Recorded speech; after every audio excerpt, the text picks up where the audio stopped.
prior to Mr. Rittenhouse testifying, this court addressed various things with not only Mr. Rittenhouse, but with the lawyers. You had cited various statutes, and then you had asked if anything would be coming up on, for example, I think 90608. One of the other things you addressed was 90404.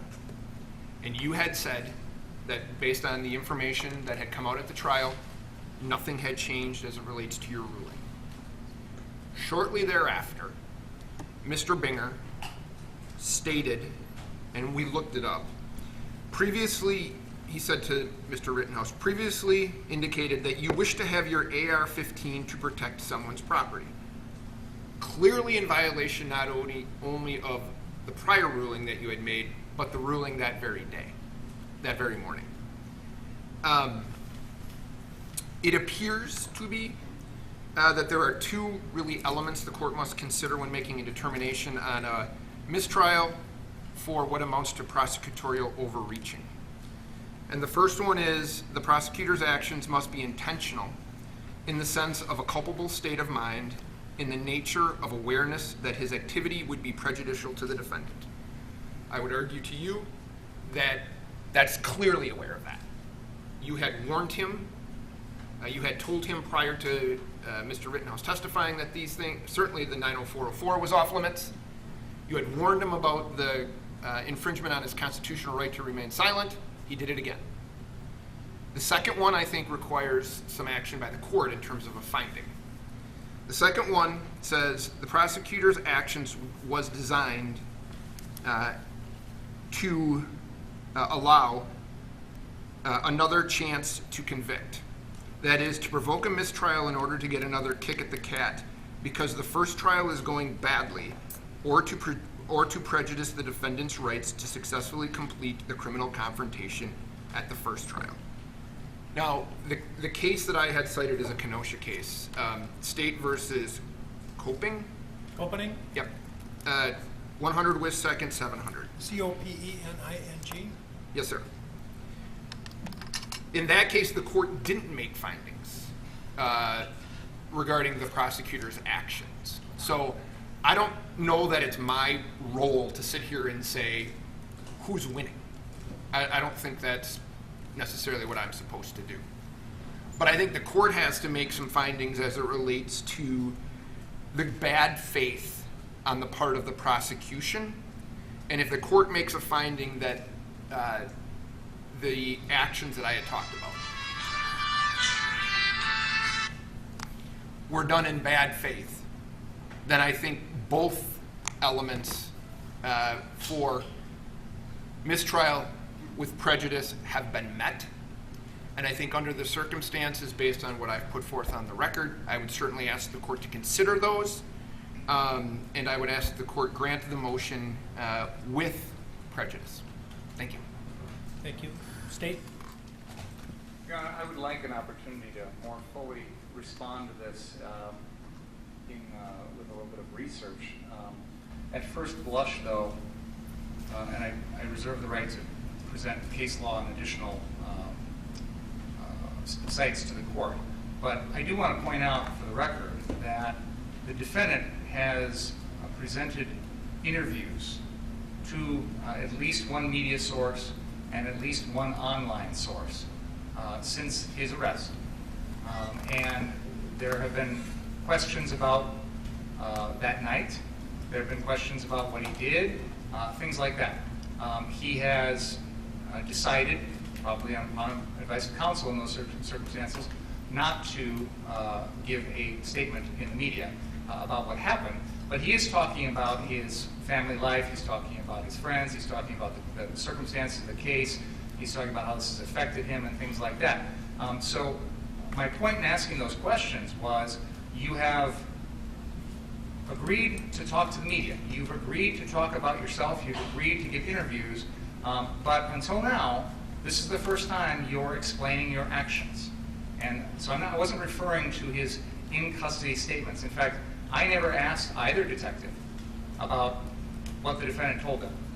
He actually starts to tell them some things, and then he says he wants a lawyer, and they stop him. They Mirandize him first, by the way. Then he starts to tell them some things, and he says, but I want to talk to my lawyer, and they're like, okay, we're done. So I'm not referring to that. I didn't ask any questions of the detectives about that. But since this, the defendant has spoken to the media. He has talked about his life, about circumstances related to this case. He just hasn't given his exact version of events that night. So his voluntary discussion to speak to the media has nothing to do with the Fifth Amendment. That is his own decision. And if he's going to pick and choose what he wants to talk about in those voluntary interviews with the media, then I think that's fair game. It doesn't implicate his Miranda rights. It doesn't implicate the Fifth Amendment. He's making his own voluntary choice. Well, wait a minute. You don't think he could give an interview about his awards he won in high school, or his demerits that he got, or his and about his sports activities and his swimming and that, and declined to answer any questions about the incident in question, and that somehow a waiver of his right of silence? I think he's doing more than that, Your Honor, in these interviews. I don't know. I knew nothing about them. I never, I haven't seen all of, I haven't seen probably 1% of all the evidence, which is pretty typical, as you know. So I have no way of knowing it. You have some interviews that he gave to media or to whatever? Yeah, there's an interview that we're looking at on our computer right now from the Washington Post, where he talks to them. I know there's one, I think it's either the New Yorker or the GQ magazine, where he speaks to the reporters also. And he doesn't go into specific details about what happened that night, but it's not like it's talking about school or swimming or things like that. Well, no. Just don't leave it at, he doesn't go into specific details. I mean, it's certainly, there could be a waiver, but a very modest discussion about the activities of that night. And if you're suggesting that occurred, that could make a big difference. But even a small discussion on his part of the night in question might be a full waiver. I don't know, but I won't know until I see it. But why don't you make copies of it and? Can we have a few minutes to Well, we won't do it right now. I do agree with you that this is not something that I would want to do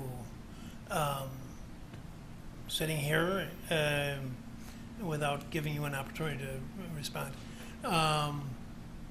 Although I would be interested in your preliminary response to the excluded evidence that you touched on after having been told not to do it, or having been told that I was confirming my prior rulings. I do want to just point out right now, we've got it on the screen. This is a Washington Post article, and there's a reference to an interview that he says, the defendant says he did not regret having his gun because, quote, I would have died that night if I didn't, end quote. So that's a direct quote from the defendant to the media about that night. What about that? Your Honor, all I can say about that interview is there were prior counsel representing him. I don't care about that. Well, and I believe it was a telephone interview. I don't know anything about the circumstances of that. I'd have to read the article. Well, that might make a difference. And what about the your asking questions about excluded evidence? Your Honor, we went over this earlier, and I don't want to repeat myself because I know you've heard me, but if I could just summarize. I did hear you talk about that evidence this morning before testimony. The defendant then took the stand. He admitted that he had said to the person in the yellow pants that he had pointed the gun at that person. I have seen that video. It was actually introduced by the defense. I think it was even in their opening statement. And there's this person who confronts the defendant and accuses him of this. Frankly, to be honest, Your Honor, when I watched the video the first time, I didn't hear the defendant's reaction. I thought it was someone making an accusation and then the defendant walking away as if trying to avoid a confrontation. I was surprised to hear the defendant admit in his testimony, on direct, by his attorney, that yes, I did tell that person that I had pointed the gun at them. He explained then that he was joking when he said that. The jury can evaluate that. It goes to his credibility. It goes to whether or not he's telling the truth. It goes to his decision making. That is, again, this is an incident that occurred that night, so it's not something that happened separate in time. It presumably happened a few minutes before. But like I said, I was taken aback by the defendant admitting that he had said to this person, yes, I pointed a gun at you. And I think it's fair to say that watching that video, that person, believes strongly that this happened. The defendant is telling him it happened. Now the defendant today is giving us a different version and saying, oh, I made it, I was joking, I was just kidding that guy or whatever. I'd like to probe that. I'd like to probe what he said to that person. I'd like to probe what his motivations were, etc. I'd like to probe whether, in fact, he really did do that. And I think that changes the equation with regard to the CVS video that was the subject of the other act's motion. Because in my mind, it is very similar. And I know we've disagreed on that, and I'm not going to belabor the point, Your Honor, but that was where I was coming from, was there's been a change in the testimony of the defendant today that I think makes that evidence, it's admissible and much more relevant than it already was, and I thought it was already relevant. And the court is, I do want to be clear So also, I'm just Your here Honor. on the sidelines, just, Well, you... yeah, I had made a ruling that the evidence wasn't coming in, and you decided that it was. If I could just respond to that briefly, Your Honor, I was about to say, I did not interpret your ruling as an absolute. We've had 3 state motions in the line. There was one in which we asked the court to introduce evidence that the defendant was at Pudgy's bar with Proud Boys, and you were clear, that is not coming in. There was... Don't get into other subjects. Come on, what you're telling me, you're an experienced trial attorney, and you're telling me that when the judge says, I'm excluding this, you just take it upon yourself to put it in because you think that you've found a way around it? Come on. If I may finish, Your Honor, I was about to say that your ruling on our 3 motions and other acts motions was, there were some gradations there. That you were clear that some things were absolutely out, and then you left the door open on other things. So I saw that distinction, and I thought to myself, clearly I know this is out, but you left the door open on other things. So I didn't interpret your ruling as this is absolutely never coming in, and I have practiced before you, Your Honor. I have filed other acts motions before you. Your practice oftentimes is to reserve ruling on those until you see the evidence. And I think you even said something to that effect at our motion. I undoubtedly did. So I thought, this is my good faith explanation to you, and if you want to yell at me, you can. My good faith feeling this morning after watching that testimony was you had left the door open a little bit, now we had something new, and I was going to probe it. I don't believe you. There better not be another incident. I'll take the motion under advisement. And you can respond. When you say that you were acting in good faith, I don't believe that, okay? Let's proceed. Everybody in good faith. All right. Would you come up, please, Mr. Rittenhouse? I do have, Yeah. Your Honor, Yeah. I do have another item that I want to raise before the jury comes in and raise it with you. There was another acts motion with regard to the defendant being at Pudgy's bar after a court appearance in January in which he poses for selfies wearing a shirt that says free as fuck. I would like to ask the defendant if he posed for selfies after a court appearance with members of the public wearing that shirt. I do not intend to talk about who those people were, what groups they were affiliated with, or anything along those lines. But I believe that it is relevant when the defendant goes to a bar after a court appearance and poses for selfies wearing a shirt like that. I think it is relevant to some of the issues that have come up in this case. For example, his remorse or lack of remorse, his utter disregard for human life. Those are things that I think it comes into play because I think that behavior is not consistent with someone who has a regard for human life. The jury has already watched him break down on the stand with emotion. I'd like to probe how heartfelt and sincere these emotions are when you go to a bar and you pose for selfies with people, when you're out on bond in a first-degree intentional homicide trial wearing a free as fuck shirt. So, as I said, I want to use the photograph. I'm not going to talk about any of the people or who they were from. In fact, the photograph I'm going to use has actually got their faces blocked out, so we won't see any of the people in the crowd. We'll just see the defendant standing with a group of people for a selfie with that shirt on. That's as far as I want to go. Handle this issue. Nobody got an opportunity. First of all, you've made a ruling on it, and it was clear prior to him testifying. So part of this is, would we have raised it? Would we have brought it up if we would have known that it was going to be coming in? We have done there's been nothing to open this door, Judge. Nothing that has been said to open the door about what happened 4 months after this is relevant in any way to what happened that evening. That is part of what the court had ruled. You had said 4 months after, I don't see how that goes to any 90404 type of admissible evidence. So my argument is, A, you ruled on it previous to him testifying. You confirmed your ruling, which you had made previously, where Mr. Binger just said you had shut the door on it. So apparently he doesn't believe a door that is shut should stay shut. However, now he's asking that something be admitted that, to be fair, this should have been brought up sooner.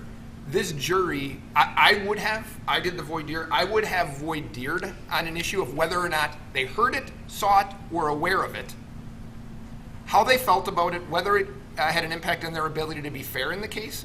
We never went there because of your prior ruling. So there's nothing that's opened this door, and I don't think it's relevant, something that happened 4 months later. He talks about indifference to human life. That's that night, not 4 months later. There's nothing that's relevant about that. You've already made your ruling. I ask that you stick with it. I'm struggling with why it would be relevant to any of the issues in this case. If he were on trial for using exquisitely bad judgment, if he were on trial for behaving in a very offensive way, then I could see the purpose. But an incident that occurred 4 months after the incidents in question, I don't see how that jury can work with that in reaching any conclusions about the issues in this case. First of all, Your Honor, we have introduced evidence that the defendant had a slogan on his TikTok page, "Bro, I'm just trying to be famous." This case has made him famous, and he's posing for selfies as a result. One of our theories of this case is that his behavior that night was intended to gain attention, to be famous, and he's reaped the benefits of that. Second of all, he is on trial, in my opinion, for exquisitely poor decision-making. Taking a gun that he's not legally entitled to have, coming down in violation of curfew, running around the community with that gun, trying to be a police officer when he's not, confronting protesters that he knows are hostile, and all of those behaviors, I think, are exquisitely bad judgment. So the jury can make that decision. The jury can give what weight they want to this evidence, but it's moments after he has a court appearance here. He's out on bond in this case when he decides to do this behavior, and nobody made him do it. Nobody forced him to go to the bar. Nobody forced him to wear the shirt. Nobody forced him to pose for selfies. It's his own decision making. When I made reference to exquisitely poor judgment, I was talking about at the incident when he was wearing the shirt, because everybody in all of humanity, at one time or another, displays bad judgment, sometimes exquisitely bad judgment. And we don't let it into people's trials on unrelated matters. So I wasn't referring to his having had good or bad judgment on the day in question. That's a legitimate inquiry, and you're being allowed to present a lot of evidence on that subject. And the jury is going to be instructed in some of the element of some of the crimes that are charged here is going to deal with the caliber of his judgment. But you're talking about an incident that occurred 4 months later. So I'm not seeing it, and I don't want to waste any more time with it. I don't think that I've ruled before it's not admissible, and I have heard nothing to change my mind about that. It was sought to be admitted earlier for a different purpose, Your Honor. I'm sorry. It was sought to be admitted earlier for a different purpose than it is today. The court has ruled that it can't be admitted for the prior purpose, but I'm seeking to introduce it for a different purpose today. And that request is denied. Thank you. Okay? Are we ready to go?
All right, good afternoon, folks, and I've sustained the objection to the last, so let's proceed.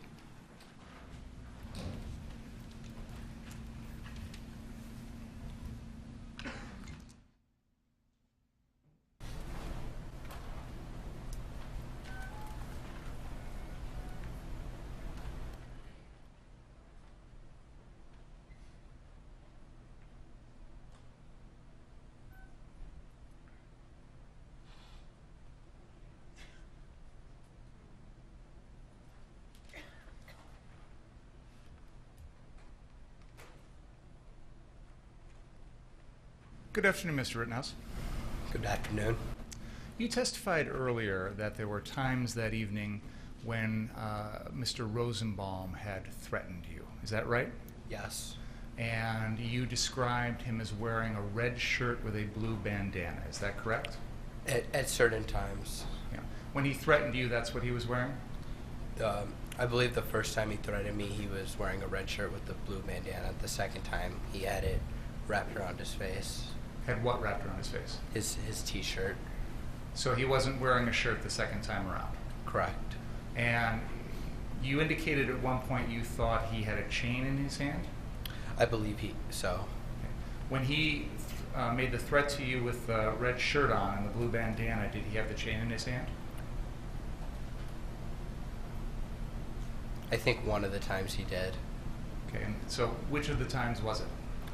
I can't recall off the top of my head. I think it was the time when he was threatening to cut people's hearts out. And I don't need to know the threat, I just need to know which time it was. Was it the first time or the second time? Second time, the second time. What was he wearing the second time? He was masked. Well, the shirt wrapped around his face. And he didn't have a shirt on his torso. Correct. Okay. And you could see when he didn't have a shirt on his torso that he didn't have any gun tucked in his waistband, correct? I wasn't paying attention to that. I was behind Joanne Fiedler. I was somewhere over there. So how far away were you from Mr. Rosenbaum when he made the second threat? By 10, 15 feet. I'm not really certain. But you were close enough to hear the words out of his mouth. Yes. And you took that as a threat to you personally? I took the first one where he said, if I catch you alone, I'm going to kill you. I took that as a threat to me personally. The second time, I took that as a threat to the group. Can we have that photo, Exhibit 138, up on the screen, please?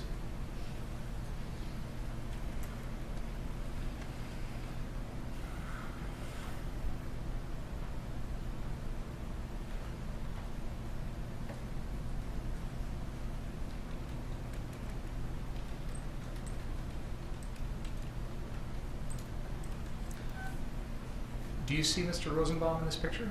I do. And he's in the middle of the picture wearing the red shirt with the blue bandana, carrying the plastic bag, correct? Yes. Is that the way he looked when he made the first threat to you? When he said, if I catch you alone, yes. And he was carrying that plastic bag with him when he made that threat too, correct? Correct. How close was he when he made that first threat to you? Close. I couldn't give you an exact estimate, but he was close, less than 5 feet. So closer than Madam Court Reporter is to you now? I'd say about the same, if not a little bit closer. And you were next to Mr. Balch when that was said? Correct. Was anyone else there besides you, Mr. Balch, and Mr. Rosenbaum? I believe there were other demonstrators around. And you've seen in this trial that there's been a lot of video footage of that night, correct?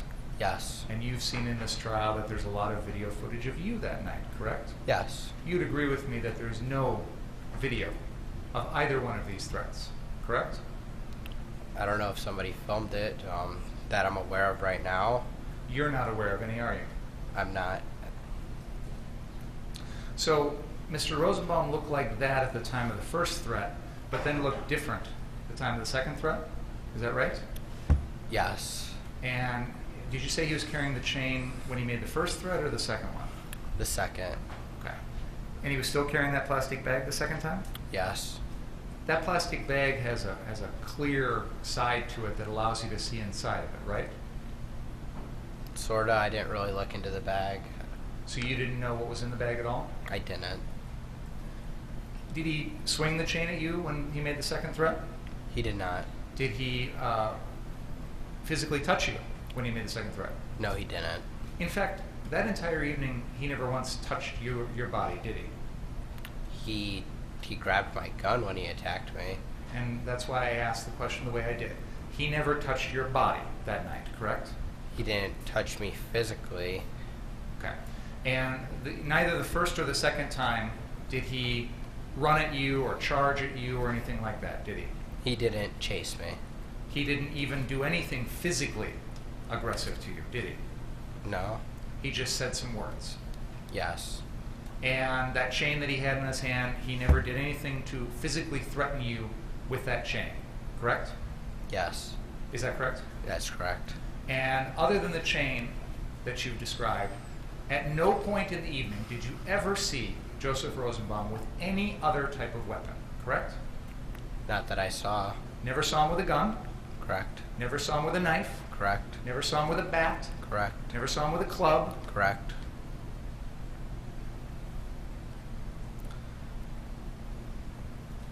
How far apart in time were these two threats that you say Mr. Rosenbaum made to you?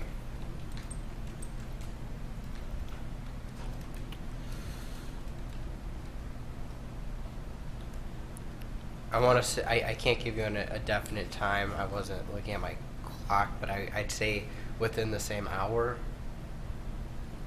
And both of those threats occurred while you were on the 59th Street property? The second threat happened at the corner, and the first threat happened towards Ruther Central High School. Okay, could you use that laser pointer and point out on that map where the first threat occurred? The first threat happened right here in front of the building. So you're pointing at a location that is by the 59th Street car source on the south side of that property, along the building and Sheridan Road on the west side of the road. Would that be accurate? Yes. Okay. And you said there was a second threat within an hour after that, correct? Yes. Where was that threat at? It was somewhere over here, I remember. Like on the other side of the property, towards Ruther Central. More towards the northeast corner of that same property. Correct. But you were still on the CarSource property when that second threat was allegedly made, correct? Yes.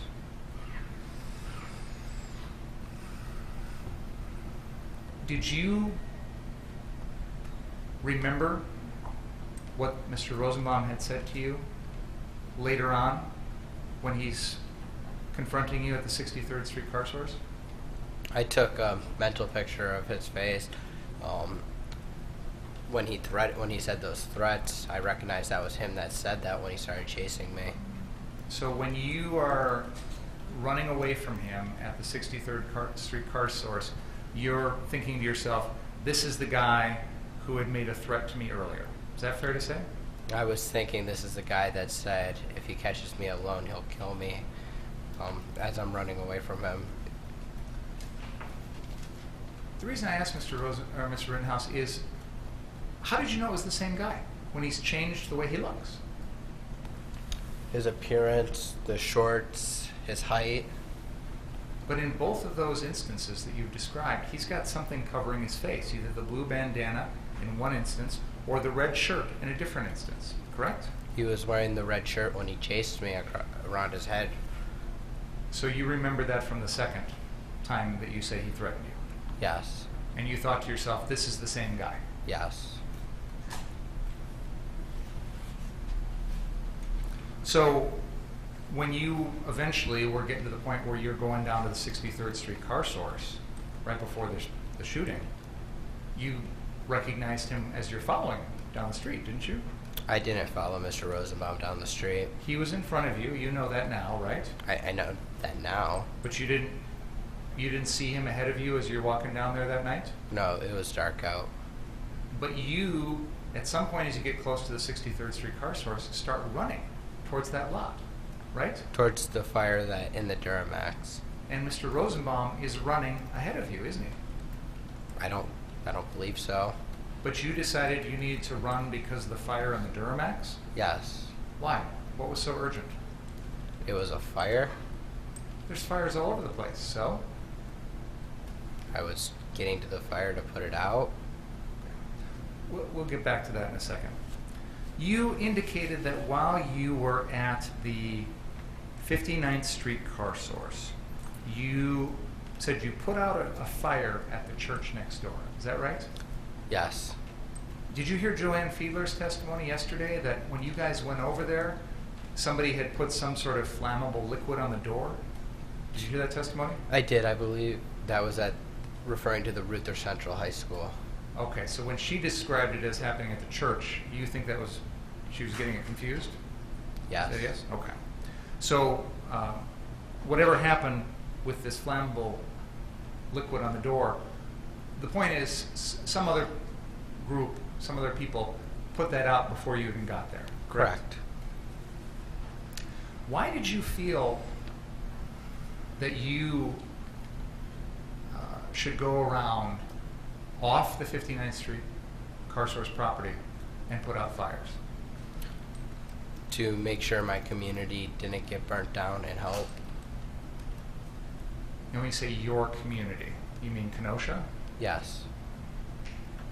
Again, you're from Antioch. You're not living in Kenosha at this time when this all happens, right? My dad lives in Kenosha. Lots of people live in Kenosha, but you didn't, right? My residence was in Antioch. Okay. But you felt like you wanted to do things to protect this community. Fair? The community that I was part of, yes. And you felt like it was appropriate for you to take matters into your own hands to put out fires, for example.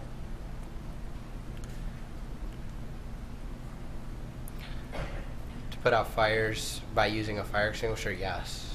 Even though they weren't on the 59th Street property, correct? Correct. And were there other things that you decided it would be appropriate for you to go out there and take care of off the 59th Street property that night? I was walking around and asking people if they needed medical help.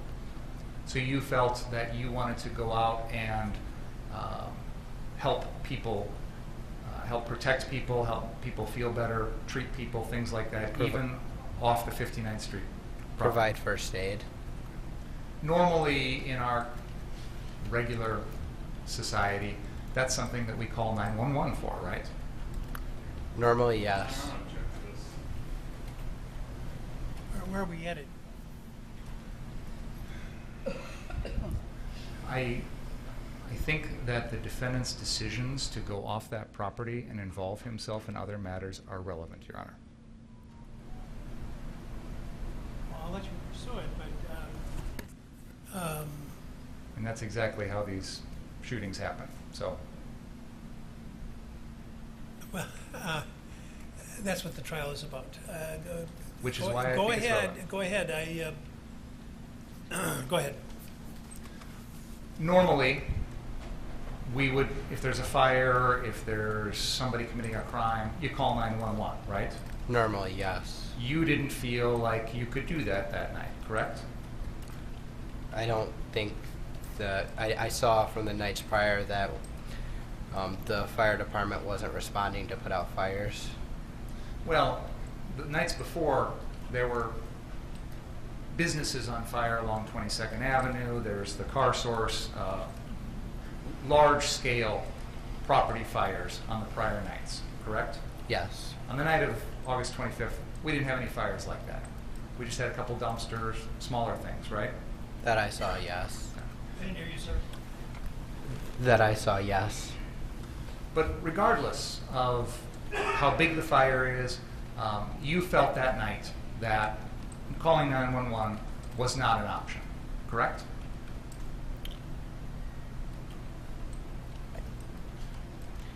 I didn't feel that if I called 911, anyone would show up. Which is why you decided to take care of it yourself, correct? To provide first aid and put out fires. To do the things that normally we would expect the police or the fire department to do, correct? To help people, yes.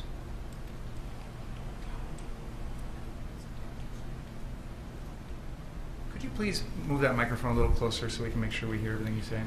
You can adjust it if you need to move it a little closer. Thank you.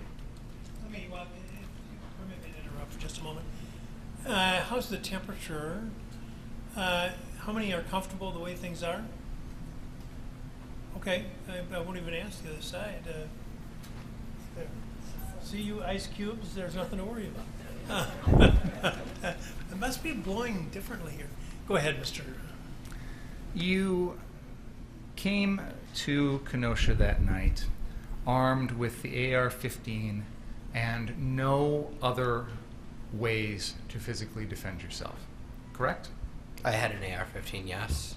Other than that, you had no other weapons or devices that you could use to defend yourself that night, correct? Yes.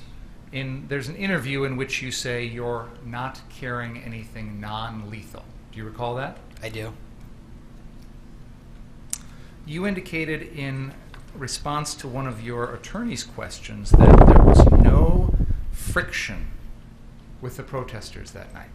Did I understand you correctly? By friction, you mean? Well, I'm using your words, sir.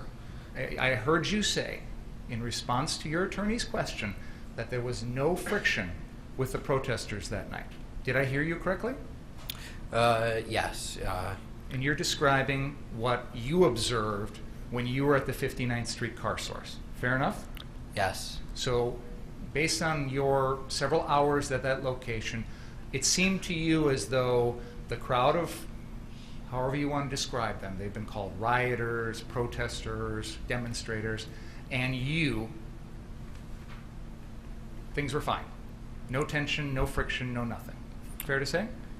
For the most part, other than Mr. Rosenbaum, He was the only one that threatened, yes. that you saw. Yes.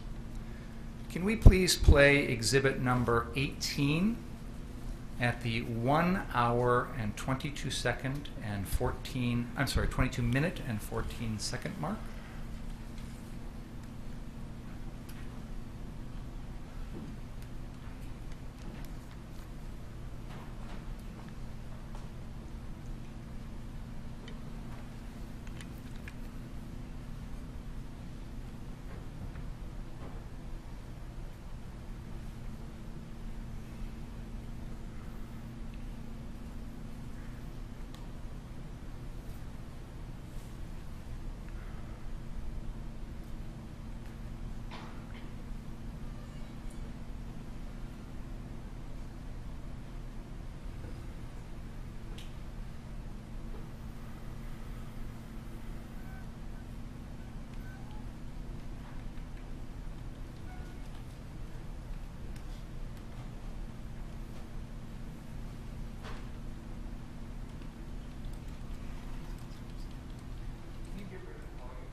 TV please play from this point?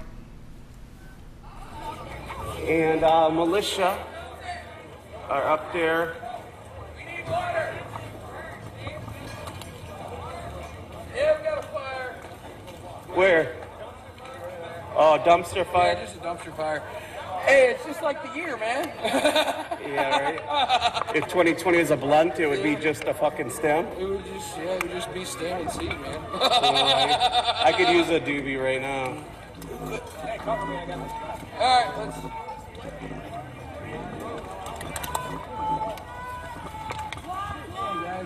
Morning. How's it going? You guys want to fuck around and find out? Hey. You want group? Reel in. That's what's up. Reel in. Don't cause problems when there's none here. Go back to the street. Protect your property, not the street. Yeah, that's true. Just stay on your property. Otherwise you're gonna cause, there's way too many of them there. Protect your property, not the street. Protect your property, not the street. Protect your property, not the street. I have to agree with her. Protect your property, not the street. Protect your property, not the street.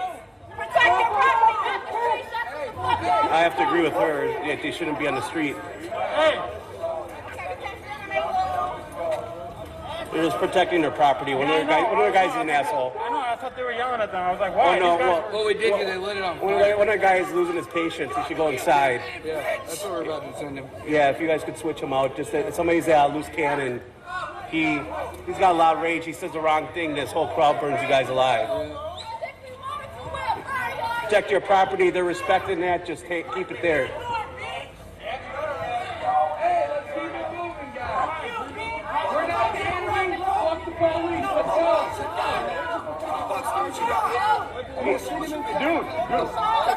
He's just trying to protect his property.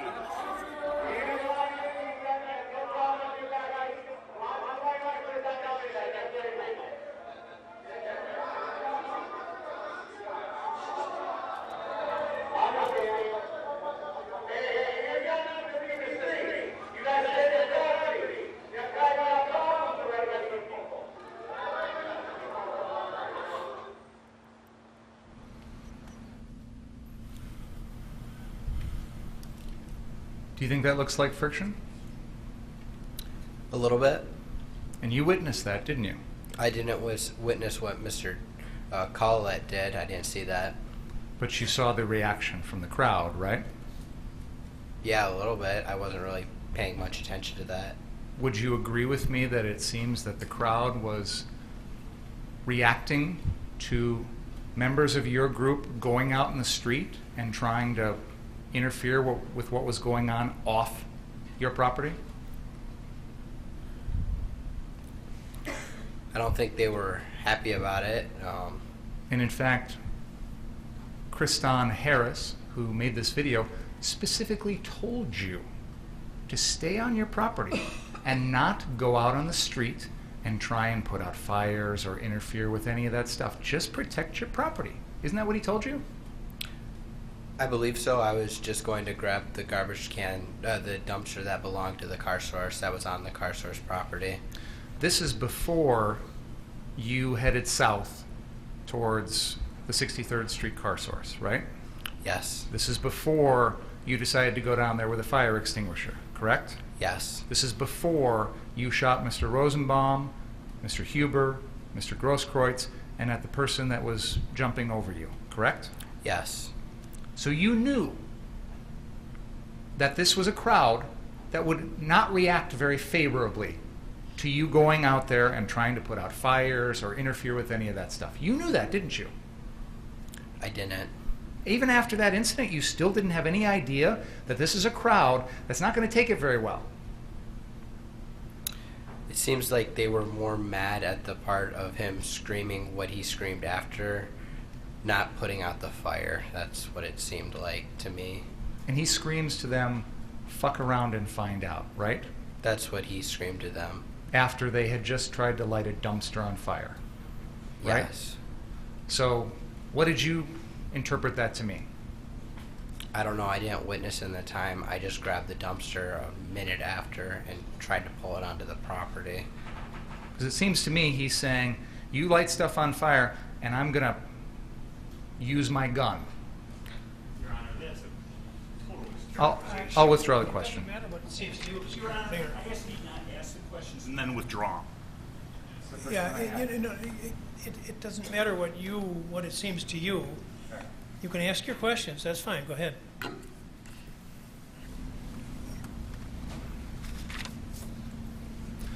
It was shortly after that incident that we just watched where you were interviewed by Richie McGinnis, correct?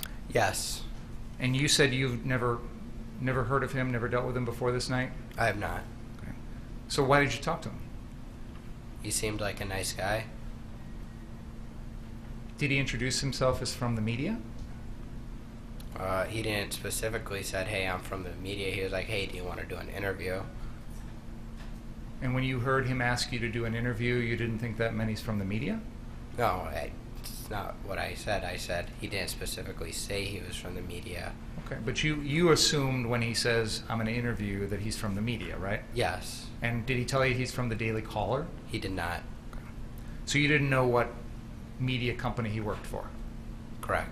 But you agreed to have him interview you on camera, correct? Yes. Can we please play exhibit number 16?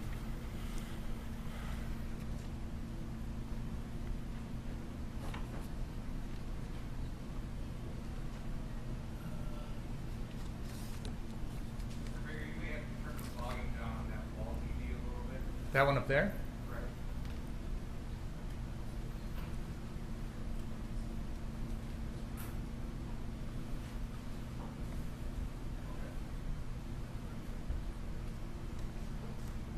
What are you doing out here? Obviously, you're armed and you're in front of this business we saw burning last night. So what's up? My job is there's somebody running the camera.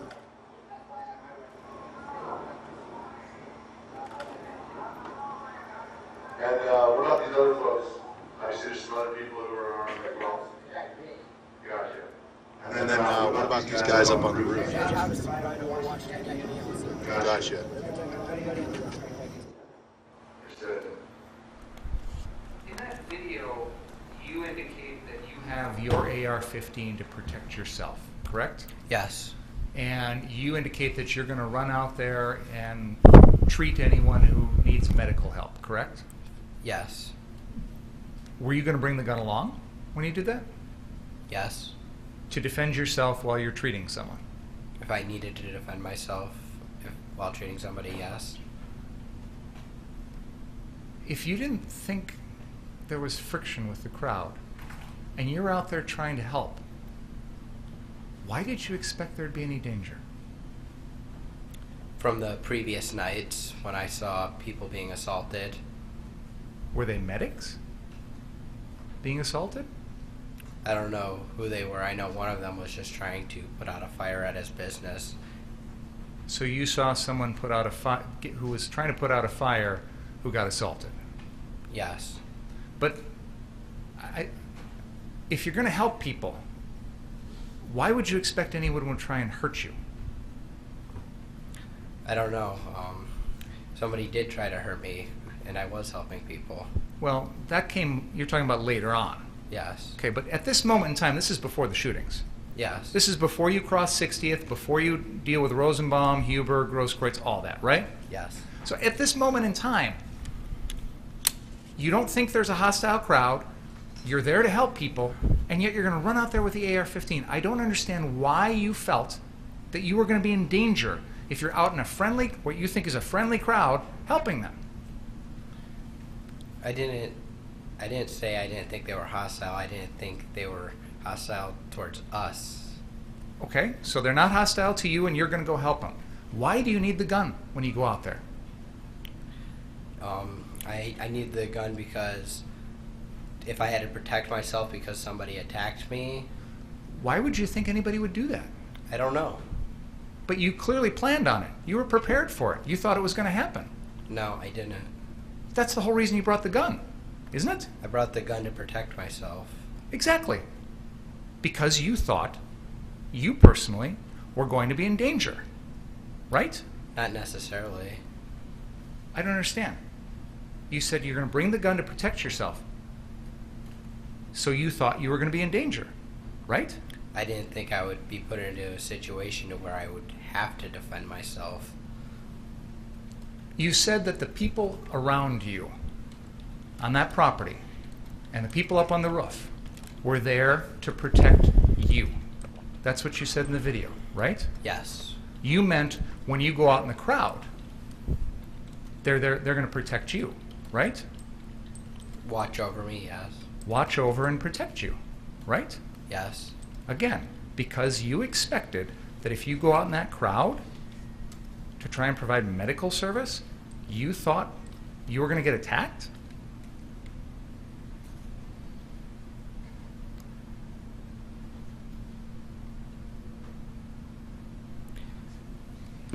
They were to watch me. They were on the roof to watch me, and if somebody was to attack me in their view, they could say, "Hey, Kyle, watch out." They've got AR-15s. Yes. We talked earlier about the fact that the AR-15, you can't use deadly force to protect the building, right? Correct. The AR-15 was to protect you, right? That's what you just said. Not the AR-15. I said they could shout down to me and be like, "Hey, Kyle, watch out." So they're just carrying around the AR-15s for no reason? I don't know why they're carrying around the AR-15s.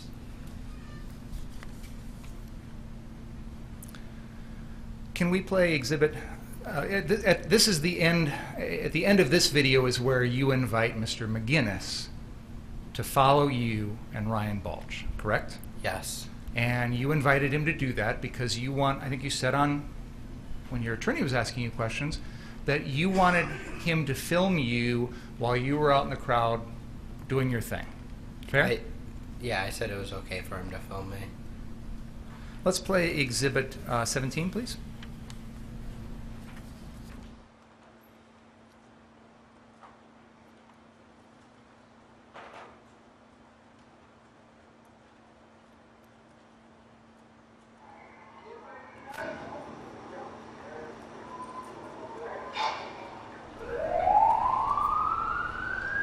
You got kind of like medics who are packing. Right? Gotcha. I'll see if Gotcha.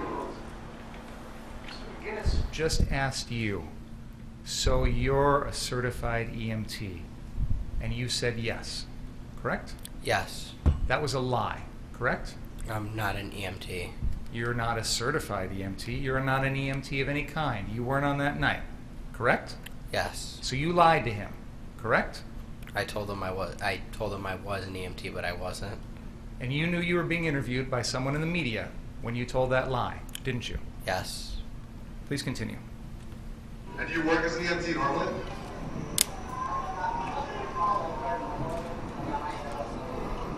Gotcha.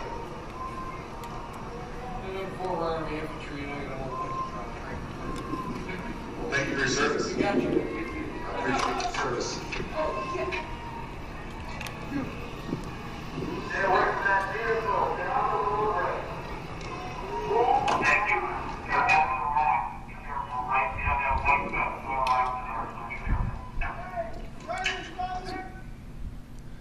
Can we back up 10 seconds, please?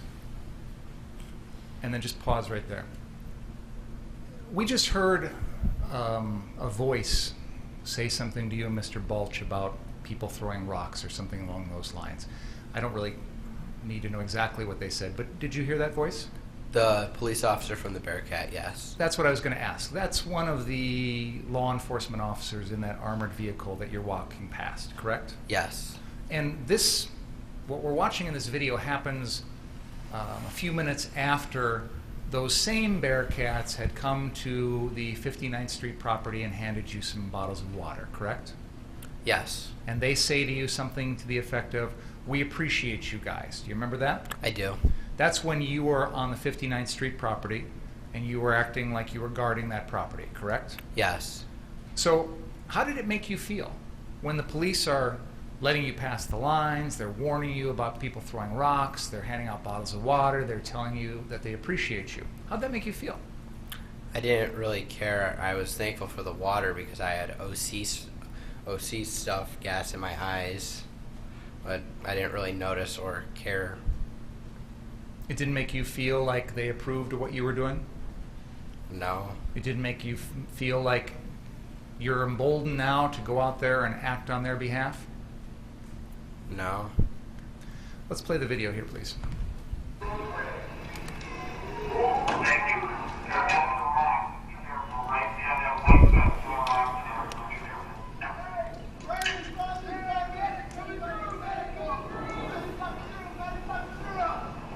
Pause. You yelled something friendly. I'm not sure how many times, but you yelled friendly out. Yes. This is, if I can use the pointer, you are crossing on the west side of Sheridan Road. You are crossing south across 60th Street here, heading across the police line, which had barricaded across 60th and Sheridan. Fair? Yes. You understood at this moment that you are now entering a crowd of whatever you want to call them, protesters, demonstrators.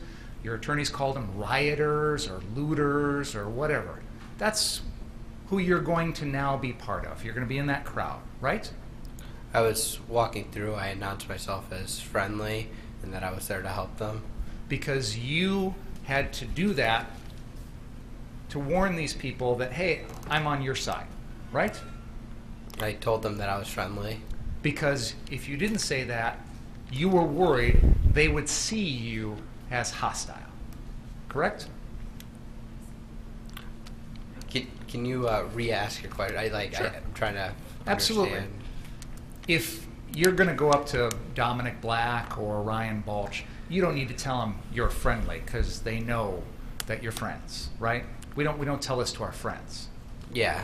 We say friendly to people that aren't our friends, people that might be hostile to us, right? Yeah, I said it to them because they were throwing rocks at me, and when I told them I was friendly, they stopped throwing rocks at us. And to be accurate, they were throwing at the Bearcats, not at you. Yeah. One of them hit one of the armored vehicles and bounced off towards you and Mr. Balch, right? Yeah. It didn't do any damage to that armored vehicle, did it? Not that I'm aware of. I mean, can you imagine trying to harm an armored vehicle with a rock? That's pretty hard to do, right? Yeah. But no one was throwing rocks at you, but you were kind of in the ricochet line of fire. It's fair to say? Yeah. So you wanted to let these people know that, hey, I might look like I'm on the other side, but I'm really friendly. Fair? I wasn't on any side, but... I didn't say that. I said that you might appear to them. I mean, that was what you were worried about, right? When you said friendly? And I notice you looking over at your attorney a lot. Can you... I'm trying to ask you. When you are doing this... He's looking directly at Mr. Binger, and I'm behind him. He accused Mr. Rittenhouse of looking at his attorney. Does he want him to look at the ceiling? I'll continue, Your Honor. You, at this very moment, announced yourself as friendly because you were worried that the people on the other side of that street would see you as hostile. Fair? I can't tell you how I think they would see me, but I just told them I was friendly.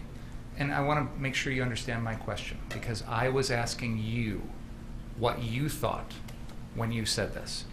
You said you announced yourself as friendly because you thought to yourself at that very moment, I'm walking into a group that is hostile to me. Isn't that true? It looked hostile. They were throwing rocks at the squad car, not the squad cars, the armored police cars. And you felt it was necessary to tell them friendly, friendly, friendly, so that they wouldn't do anything to you. Fair? Yes. Let's continue the video.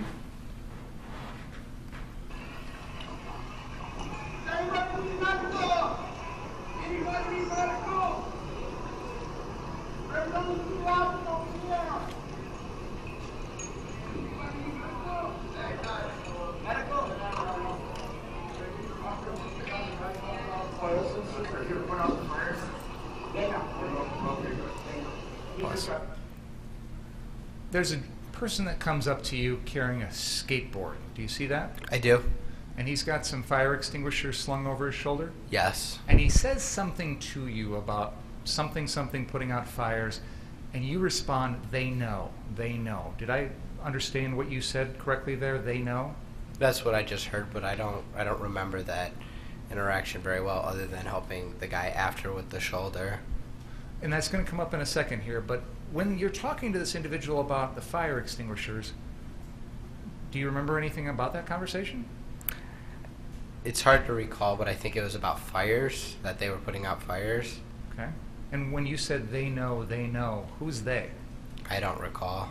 Do you have any idea what you were talking about? I don't. It seems to me, Mr. Rittenhouse, that this person is suggesting he's going to go put out some fires, and you're sort of assuring him that you don't need to, it's okay. Would that be a fair interpretation or no? No. Okay. But you don't remember what was going on? I don't remember the conversation, what it was about, other than fires, and I don't recall it. This is one of the guys in the group that you later got your fire extinguisher from, right? No. Okay. We'll get to that in a second. Let's continue.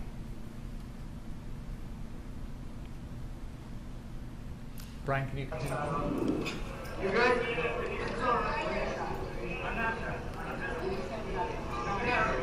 How you got rubber bullets? Oh, no, I just got rubber bullets. It just fucking stunk. Little pepper boy never hurt nobody. It's a little spicy, that's all. Yeah, a little salsa.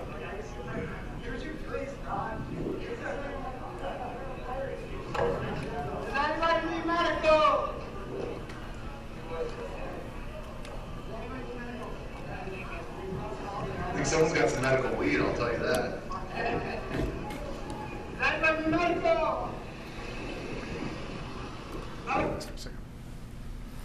You're walking around asking people in this crowd if they need medical. And you talked earlier about treating a couple, I don't know, somebody at the 59th Street car source, right? Minor injuries. Minor injuries. When you were walking around outside that property, when you're out in the street announcing what you're announcing, did anybody respond and say, yeah, I need help from you? Yes. When was that? I don't recall an exact time, but somebody cut their finger open, and I gave them some gauze and some bandage tape. Was that before or after this? Do you remember? Before. Where physically did that happen?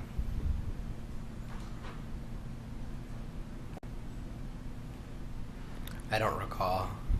And was this a situation where you announced or yelled out that you could help, and then somebody said, yeah, I need some help? Was that what went on in that situation? Yes. Okay.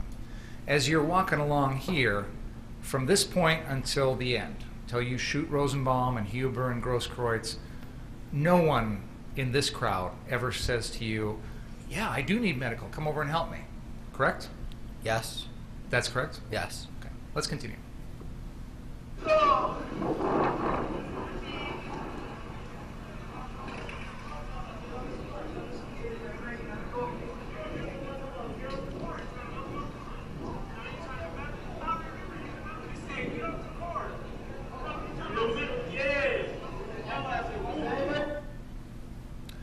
This is the individual who accuses you of pointing your gun at them, right? Yes. And he says that you did so when he was on a vehicle, right? Yes. And in fact, he had been at the 59th Street car source location, climbing on, sitting on, jumping on one of the vehicles in that lot, hadn't he? Not that I'm aware of. I know I heard Joanne Fiedler testify to that, but I don't remember seeing him at that location. But he accuses you of that here. He does. And you tell him, basically, yeah, I did point the gun at you, right? I shrugged it off and said, yeah, I did, sarcastically, meaning I didn't, but I just didn't want a confrontation, so I was like, I did, and walked away. Why did you lie to him? I didn't lie to him. I was using sarcasm. The words you said, yeah, I did, those weren't true, were they?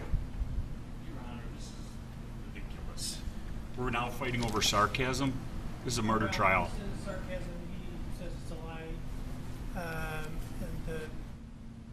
he's entitled to examine on it. Go ahead. When you told that individual, yeah, I did point a gun at you, that wasn't true, was it? I didn't point a gun at him. So why did you react to him that way in that particular moment? I thought that would be the best way to avoid conflict. I just said, yeah, I did, sarcastically, like, I don't know what you're talking about. What conflict were you trying to avoid? Any conflict, if he would have got, like, he was accusing me of something I didn't do, so I thought the best thing the best thing to do would be to walk away instead of getting into some argument. So, but you didn't just walk away. You said to him sarcastically, yeah, I did. I said sarcastically, I did, and walked away. Because you were worried about a conflict. What conflict were you worried about? A verbal argument. This individual is clearly expressing to you that he's unhappy because he thought you pointed your gun at him, correct? Yes. And you can understand why someone would be upset when you point an AR-15 at them, correct? Yes. You knew that even before this, right? Yes. In fact, back at the 59th Street car source, that crowd that you've described as not having any friction, many in that crowd got upset because they thought people in your group were pointing their laser pointers at them. Do you remember that? I saw it in the videos, but I don't know what other people were doing. I'm not saying anybody actually was. I'm saying the crowd was upset, and you knew that. You heard them complaining, correct? Watching the videos, yes. And even at that time, that night, you heard the crowd upset because they thought members of your group were pointing their laser pointers at them. Do you remember that from that night? Sorta, yes or no. I remember Ryan Balch saying something like telling the people to stop pointing their lasers at people or something. I don't really remember that. Ryan Balch was telling the people in your group to stop doing that. The people on the roof. Who were part of your group, right? That were there, yes. So, you know, when we're talking about laser pointers, we're talking about the sight at the end of some guns that helps, almost like this, right? If somebody does this at me, you know, that could be someone pointing a gun, correct? It could be seen as that. And that's what the crowd was complaining about, right? Yeah. So you knew from that crowd incident, and you certainly knew from this incident, that when people have guns pointed at them, it can really escalate the situation, correct? Yeah, I don't think anybody had lasers on their guns. I think... Yeah, but let's go back to your group at 59th Street, because you actually didn't know any of those people other than Dominic and Nick Smith, right? Yes. You had just met Ryan Balch for the first time 3 or 4 hours before this video, right? Yeah. You had just met Jason Lakowski for the first time, just actually only a few minutes before this, right? Because he didn't get in until 10:45. Correct. So at this point in the video, I don't know, this is probably about 11:30 or so at night? I met him about 35 minutes prior to that. And probably had only spent, what, 10, 15 minutes at all in the same location as Jason Lakowski before you walk south? Yes. So, again, Jason Lakowski was someone you'd never met before that night. Correct. And you barely spent any time with him that night, correct? Correct. And of course, the people up on the roof, other than Dominic Black and Nick Smith, you didn't know any of them before that night either, correct? I knew Dominic Black and Nick Smith, but the people on... I misspoke their names. Sorry. Dominic Black and Nick Smith. I knew those are the two people I knew on the roof. Other than that, you didn't know anyone else before this night. Fair? Correct. Now, when this little interaction that we've just watched happens, you're still walking with Ryan Balch, aren't you? I'm not. I thought I was at the time, but seeing hindsight view, I'm not. When you decided to cross 60th with Ryan Balch, you two talked about the fact that if you get separated, to go back to the 59th Street car source, right?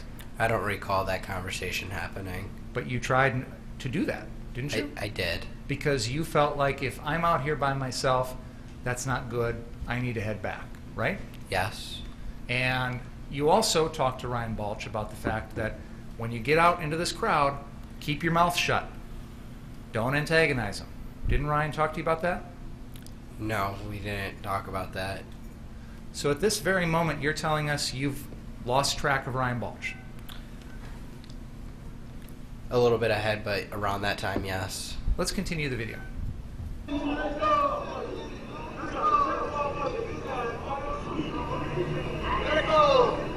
Well, yesterday or today? Pause. You have just walked off the screen, heading east across Sheridan Road to the Ultimate gas station, correct? Yes. And at that point in time, you don't know where Ryan Balch is, correct? When I stop and look around, yes. And instead of deciding to head back at this point, you go over to Ultimate Gas and you talk to some folks over there. Fair? I walk over to the Ultimate gas station, I walk around, and I try to see if I can find Mr. Balch. And you couldn't do that. No. So then you decided to approach the police line and cross back, correct? Yes. Because you decided your best course of action at that point would be to return to the same group that you'd been with, correct? Yes. Now, at that moment in time, the police had pushed everybody south of 60th, right? Sorta. I don't really know if there were...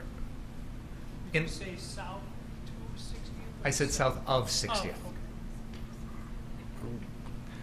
Let's go back a little bit. We watched that interview with Richie McGinnis where he first comes up to you and talks to you, right? Mm-hmm. Do you remember that? Yes. And you're standing there at the 59th Street property, aren't you? I am. And he talks to you about what you're going to do, and you're going to run out and help people, things like that, right? Yes. At that point, the police had already passed with all the Bearcats and MRAPs and armored vehicles, right? It's what it looks like, yes. And they had established a line on 60th and Sheridan, correct? Yes. And they pushed all of the protesters, demonstrators, rioters, whatever you want to call them, all of them south of 60th, correct? I don't know if I can honestly answer all of them. I don't know. I believe there are some people still north down Sheridan and in the across the street. So were there, I mean, we saw a crowd earlier of lots of protesters out in the street. That group, the numbers had dwindled quite a bit. Yes. Okay. So after the police move everybody south of 60th, there's no more actual threat to the 59th Street car source, is there? I don't know. Well, at that moment in time, what imminent threats did you see to the 59th Street car source property? I don't know. Do you remember seeing any protesters out in the street in front of the 59th Street car source after the police pushed everybody south of 60th?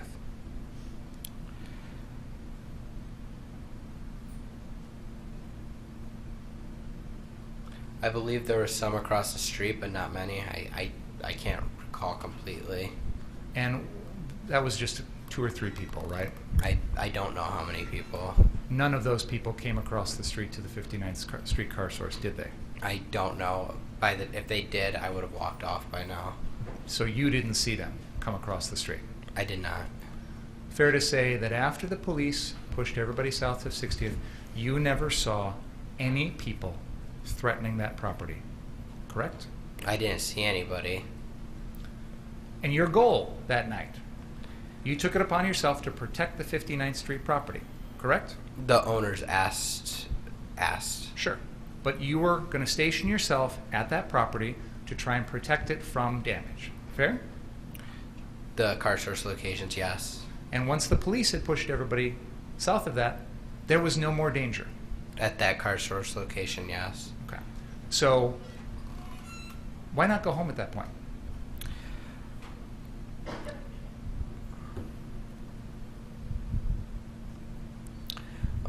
Because the police were still pushing people back, and then they were backing up, and I was still helping people provide medical first aid. Okay, so the police had established the line at 60th, with their Bearcats at that point, right? Yes. And there was no indication that they were going to reverse and back up and move back north again that you saw, correct? No, they did it earlier in the night where they did the same thing. Right, but this is at 11:30, 11:40 at night, and they've established that, the police have established that line, and as far as you can tell, it's going to stay there, right? I don't know. And you talked about trying to provide medical help, but there's no one around that needs medical help at the 59th Street car source at that point, is there? Not that I noticed. So you don't have any purpose there anymore, do you? Other than So why not go home? because I was going to help people with provide first aid and medical assistance. But that wasn't the reason you were there that night. You were there that night to protect the 59th Street car source. It was one of the reasons I was there.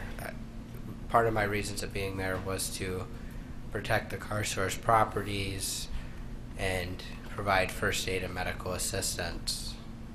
So you went out in the crowd, like we see in this video, looking for anyone who needed your help. If somebody asked if somebody said they need help, I would have helped them. So why go with Ryan Bulge?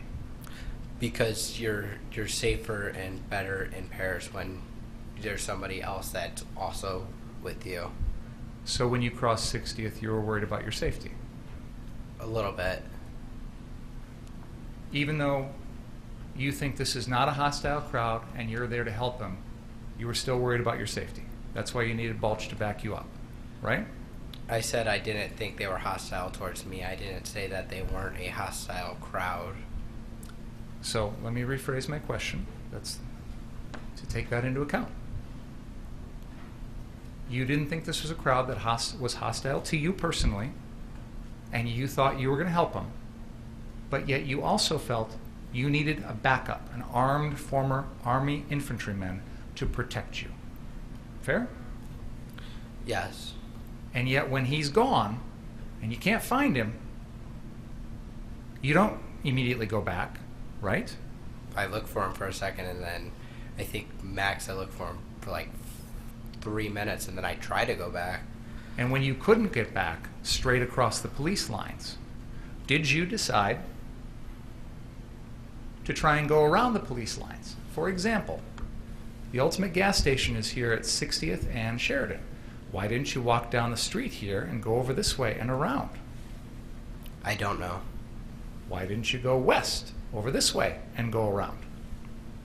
I don't know. I guess it was very close in time that I was heading back, that I was turned down by the police before I got the phone call from Dominic Black. So I guess I didn't have time to really think like which ways I can go around. You knew the layout of downtown Kenosha, right? Because you said you drove that area the whole time, right? A little bit. So you go over to the Ultimate gas station and you spend some time talking with folks that are there who are similarly dressed as you. They've got similar clothing, similar weapon, things like that, right? Similar weapons. I wouldn't say similarly dressed. But you went over there because you felt that those were people doing something similar to what you were doing that night. Fair? I thought that would be the safest spot for me to go. Why did you think you'd be safe with those people? Because I was alone, and they were, like I said, you're better in pairs, and I didn't want to be alone in that situation. You didn't want to be alone out here with this crowd that we see on the screen right now. I right? did not want to be alone with them. You wanted to be with the group at Ultimate Gas that had AR-15s like you, right? I wanted to be back at the car source where there weren't people around. Right, and we've talked about that, but initially you go to Ultimate Gas to look for Ryan, yes. But you also talk to people who have AR-15s just like you, right?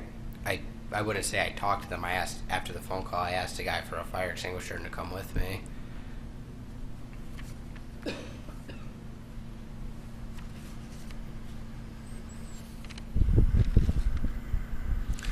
Let's play exhibit number 11.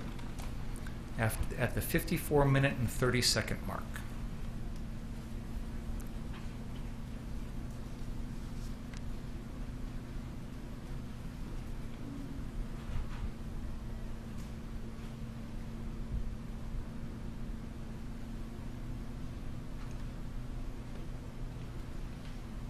This is the Corey Elijah live stream when he's in the Ultimate Gas lot.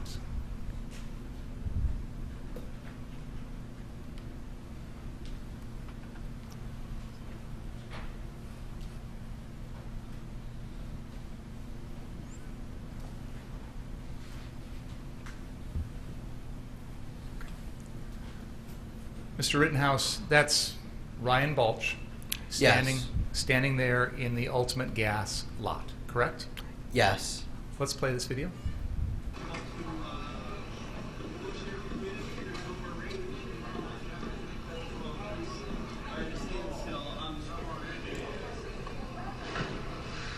That's the fireworks thing went down there.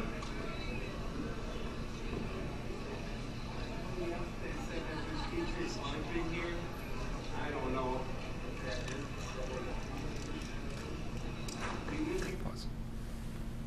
We just saw you run through this video, correct? Yes. I started this video at the 54-minute and 30-second mark. It is now paused at the 54-minute and 56-second mark. So for 26 seconds, Corey Elijah has Ryan Balch on screen, center of this video during that entire time, right? Yes. And you run right past where Corey Elijah is standing, right? Yes. And Ryan Balch is loitering there in the middle of the screen for at least 26 seconds, right? That's what it looks like on the screen. And your testimony is you were trying your best to find Ryan Balch at the Ultimate Gas Station at this point because you needed him to protect you? I was looking for Ryan Balch, but I didn't notice him as I was running away, running towards car source 3. But for 26 seconds before you start running, he's standing right there, isn't he? Yes, and when he's standing right there, before I run with the fire extinguisher, I'm over here on the phone with Dominic Black. How long was your phone call with Dominic Black? About 30 seconds. Okay, so before that, you'd been looking for Ryan Balch? Before that, I tried to get back to the car source lot number 1. And you'd also been looking for Ryan Balch? Seeing if I could see him in the crowd of people. Because you wanted a partner, a buddy, to protect you? To protect each other, yes. And in fact, when you borrowed that fire extinguisher, you asked someone in that group to come along with you, right? Yes. Because you wanted someone there to protect you when you go down and put out what you think are some fires, right? Yes. Because you know that you're running into a crowd that is not friendly to you, right? No. That's why you had to say the word friendly, friendly, friendly, because you knew this was a crowd that would not see you as friendly, correct? I screamed friendly, friendly, friendly because somebody screamed burn inside. I'm talking about when you crossed 60th. You yelled at them. At that time, yes, but... And no one in the crowd is yelling burn inside or anything along those lines, are they? Not at that time. And you also wanted someone from that group to come along with you when you're going to go down and put out a fire because you knew full well that anyone running around like you putting fires out is going to cause a reaction in the crowd, a hostile reaction, correct? I didn't think it would cause a negative reaction. I wanted somebody to come with me because you're better in pairs, and I thought there were other people at that car source before I got there. Well, Dominic, if you're telling us that Dominic Black called you to run 3 blocks down the road to put out a fire at the 63rd Street car source, then you must have known at that moment that there wasn't anyone else down there, right? Why would you need to go if somebody's already down there? Mr. Black said to me on the phone, hey, They're setting fires at the other car source. I need you to get down there and put out the fires. It must not have, I don't think it, I took it as there's not other people down there. Why would you need to go 3 blocks down if there were already people there? To help. He's asking a question. This witness doesn't know the answer, whether there are people there or not. He's told us he thought there were. So I'm probing the basis of that and his understanding at the time. You can answer if you understand the question. I'll repeat the question. Why would you need to run 3 blocks down to the 63rd car source if you thought there were already people there? I thought there were people there, but Dominic asked me to go down there. I thought that was to help put out the fires that were down there. This video that we're watching is minutes after you've left the 59th Street car source, right? Yes. And when you leave the 59th Street car source, you're with Ryan Balch. Yes. And then this reporter, Richie McGinnis. Yes. And as far as you know, when you leave 59th Street car source, everybody in your group is still back there, right? At the car source. At 59th Street car Yes. source. Everybody's still back there. Yes. Joanne Fiedler. Yes. Dustin Collette. Dominic Black. Nick Smith.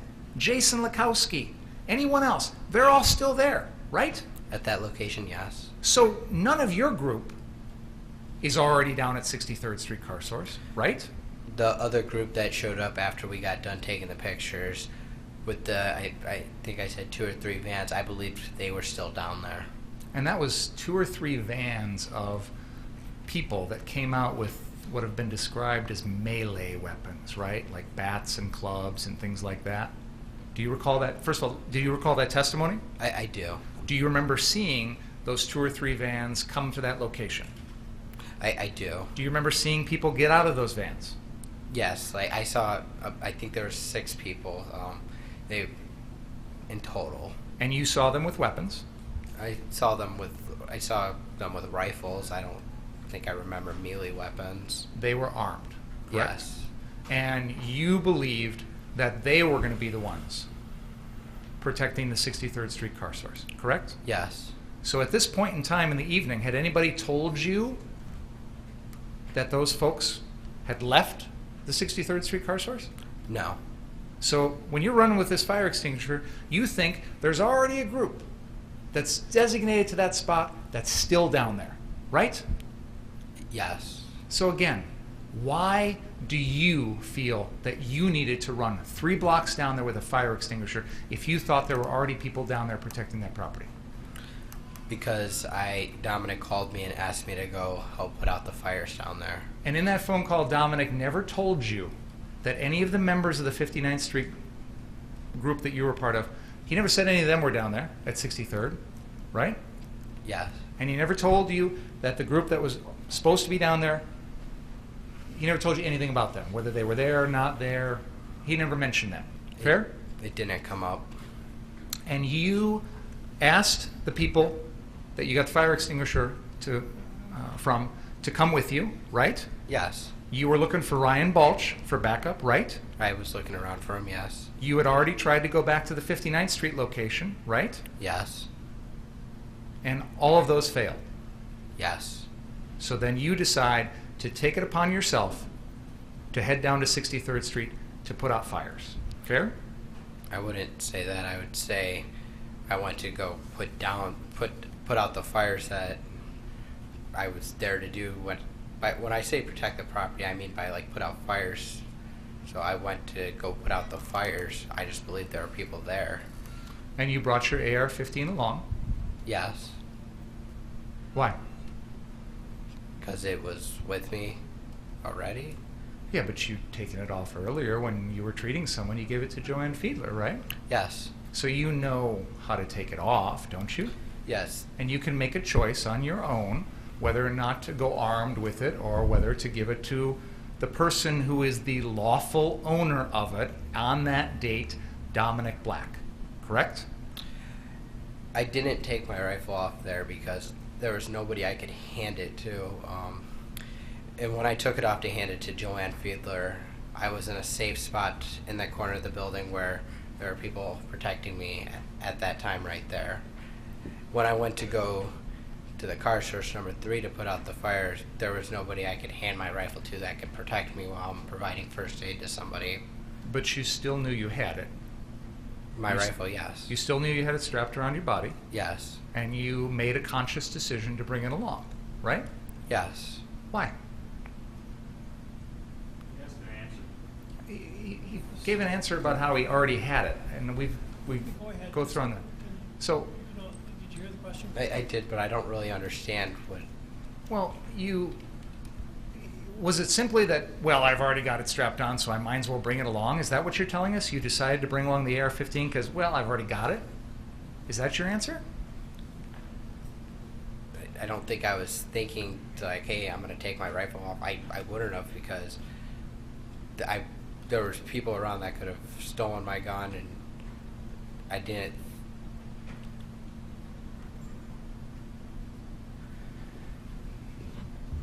I didn't take my rifle off because I was going there alone. I was going to be running there alone, and I didn't take it off because no one else was there to protect me as I was going there, so that's why I brought it. For protection. Yes. You brought it along down there because you felt like you would need to protect yourself against someone else harming you, correct? If that would have happened, I would have protected myself, but I didn't think I was going to be attacked and ambushed. But you just said you had it for protection. What were you expecting you would need protection from? I thought we had covered much of this before. I'm specifically focusing in on the time period where he is heading down to the 63rd Street car source. I have not asked him about this yet, Your Honor. Well, go ahead, but you need to pick up the pace somewhat. When you decided to bring your AR-15 loaded with 30 rounds down to the 63rd Street car source location, what did you think you needed protection against? I didn't really think I was going to have to protect myself. You told us just now you brought it along for protection. I did, but I didn't think I was going to need to protect myself. You brought it along for protection, but you didn't think you needed protection? That's not what he said. Objection. I'm trying to clarify the two different answers that I think he just gave, Your Honor. Well, go ahead. Can you? Do you understand the question? Not really. I asked you why you brought the gun. You said you needed it for protection. I said, protection against what? You said you didn't think you needed protection. I'm confused. Can you help me understand why you're telling us you needed a gun for protection, but you didn't think you needed protection? I brought the gun for my protection, but what I was saying is I didn't think I would have to use the gun and end up defending myself. So you, in this video, are running. Yes. You run across the screen. Yes? Yes. And then I think you testified on direct that as you made it down the block, I don't remember exactly how you phrased it, but you stopped running and you walked for a little while. Is that right? I jogged and walked occasionally. Carrying the fire extinguisher and your gun. Yes. And you're alone at that point with no backup, right? Yes. And you testified that when you got down to the 63rd Street car source, you indicated that you came upon that vehicle we've been calling the Duramax. You know what vehicle I'm talking about? I do. And you indicated that when you got there, you walked around that vehicle and you saw a person that you now know to be Joshua Zeminski. Is that right? I walked up to the Duramax. Yes. You didn't know Joshua Zeminski's name at that point, correct? No. You hadn't taken any notice of him at all up until that moment, all night long. Fair? Fair. This is the first time that you see that this is a person that comes to your attention. Fair? Yes. And you said he had a gun in his hand. Yes. And you put the fire extinguisher down on the ground. I dropped the fire extinguisher. And then you hear or see Mr. Rosenbaum coming from behind you. when I get to the Duramax, I step forward, and then Mr. Zeminski turns towards me, and he steps towards me. I drop the fire extinguisher, step back, and that's when I see, I go to run back towards 59th Street. And Mr. Rosenbaum is coming. And then that's when I notice Mr. Rosenbaum running at me, leaving me with no other, right? Mr. Zeminski in front of me with the gun, Mrs. Zeminski right there, a couple feet away, and then some other people there. And then the chase happens. Is that fair to say? Yes. Have you told us everything that you did when that situation just happened at the Duramax? Yes. Can we play the iPad, please? The iPad with the drone video. This is exhibit number 73. I don't know if you, what are you guys going to do?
Mr. Rittenhouse, this is a video that has been admitted into evidence as exhibit number 73. This is a video taken by a drone that was hovering south of 63rd at the time that you shot Mr. Rosenbaum. We're going to play the beginning of this video on the iPad, and I'm going to have Detective Howard use the pinch and zoom feature on the iPad to zoom in on the area.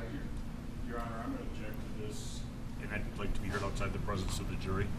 What do you think? Perfect time for a break, don't you think? Let's take a break. Please don't talk about the case during the break. Read, watch, or listen to any account of the trial.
What's up?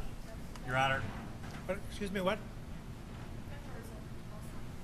I think they went upstairs, though. Go ahead. Your Honor, I don't know what the state's going to do next, but I suspect that it's something along the lines of they're going to use the iPad, and Mr. Binger was talking about pinching the screen. iPads, which are made by Apple, have artificial intelligence in them that allow things to be viewed through 3 dimensions and logarithms. Logarithms, I don't understand it all either. And it uses artificial intelligence or their logarithms to create what they believe is happening. So this isn't actually enhanced video. This is Apple's iPad programming creating what it thinks is there, not what necessarily is there. And I don't know what's going to happen, but we had this video enhanced. We have testimony regarding it, and this is one of the topics that came up. I asked my expert. I said, do you know of anything that does something like that? Because that was when Detective Antaramian testified about pinching his telephone. And that's what I was told. And that's what I think this is going. And I don't think that it's appropriate. It's wrong. Mr. Binger? Your Honor, I think everybody in this room has a smartphone, whether it's an Apple iPhone or some other device. And I think we've all taken a photograph or a video at one point or another and used the pinch to zoom in feature. This is a common part of everyone's everyday life. In the olden days, you had a photograph and a magnifying glass, right? That doesn't change the photograph. When you use a magnifying glass to look at words on a paper or a photograph, the magnifying glass doesn't change the image. It doesn't change the pixels on the paper. It doesn't change the words in the book. All it does is make them easier to see. The pinch and zoom feature on the iPad or the iPhone or an Android phone, whatever device everyone in this room has, does that exact same thing. Now, if counsel has an expert who will say that this is unreliable or distorting the image or something along those lines, even though this is something everybody in this room has done with countless videos and photos throughout the last 10 years of our lives here, this is a factor. This is a feature of everyday life in America now with smartphones.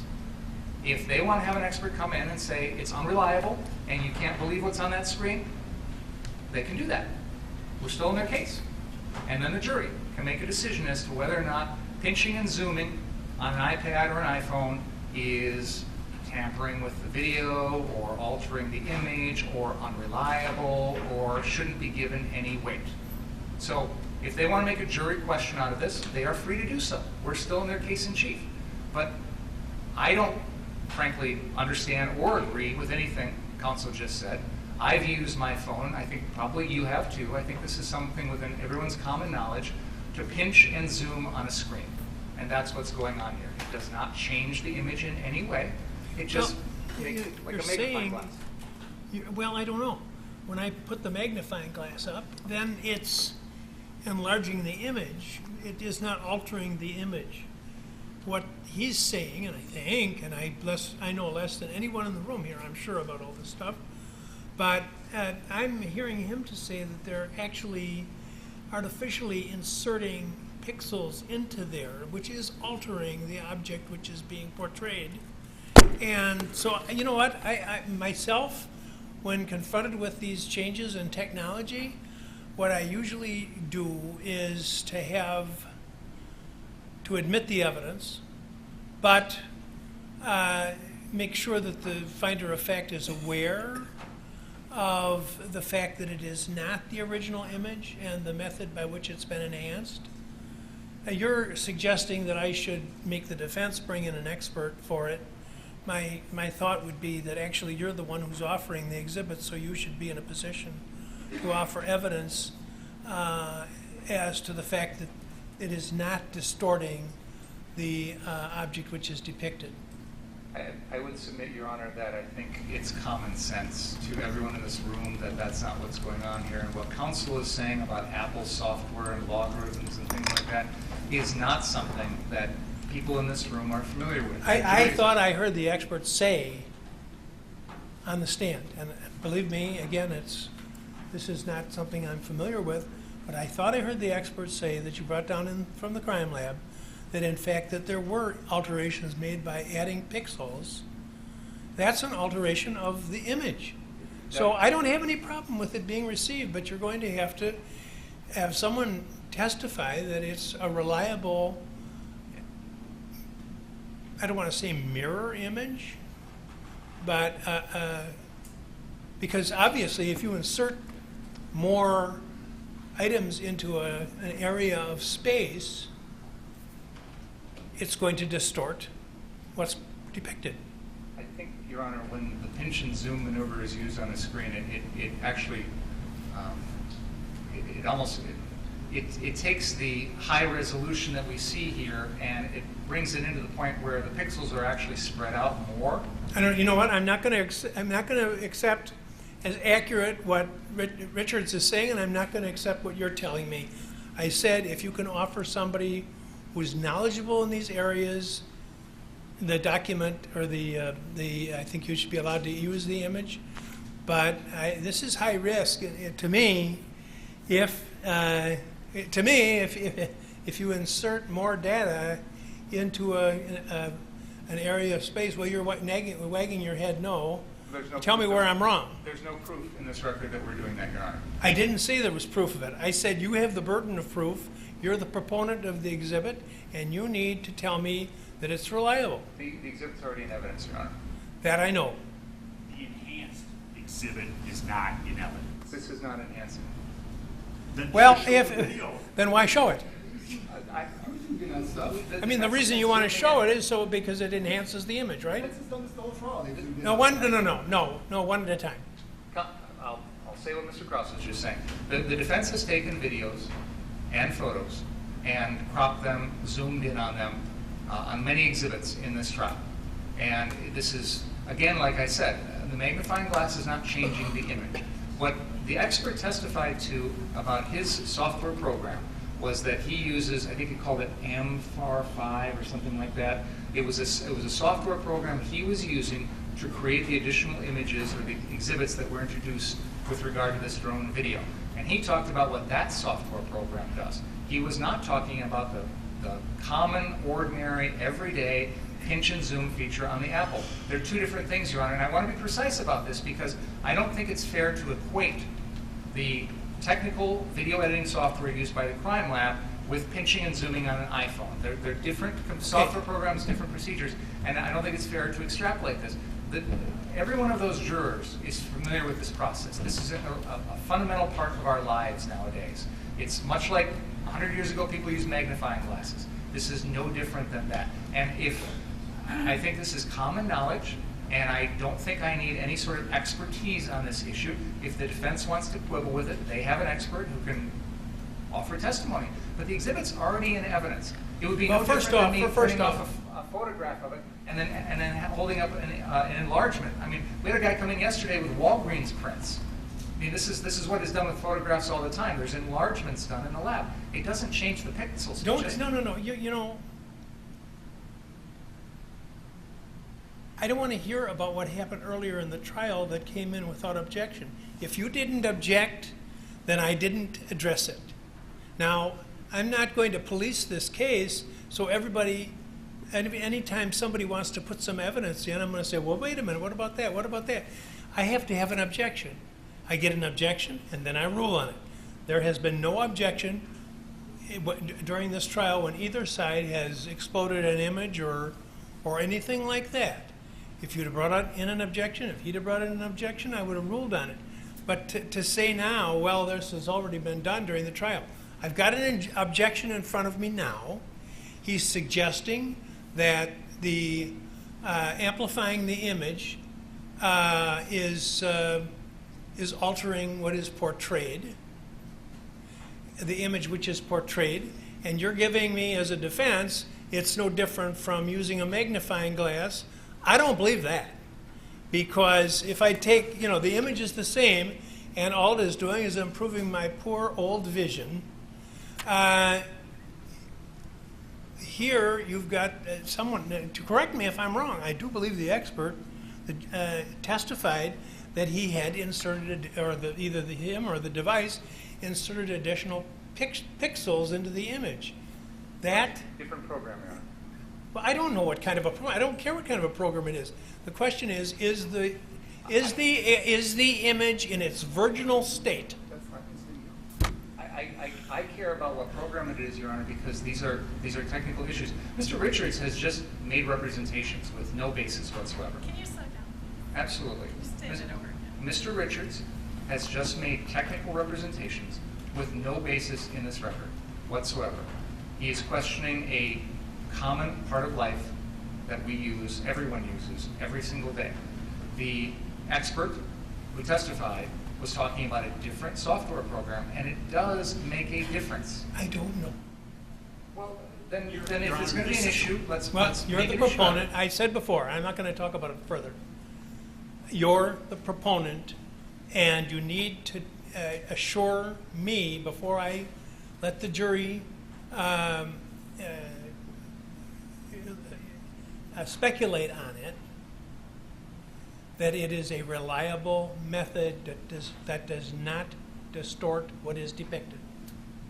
So, Okay, so we're going to take a break. I understood you correctly. We can play it now, and then we'll tie it up later. I don't think that's what I said. That's what I thought you said, so that's why I'm asking. Yeah, I don't know. Maybe I did. If I said that, shame on me. I said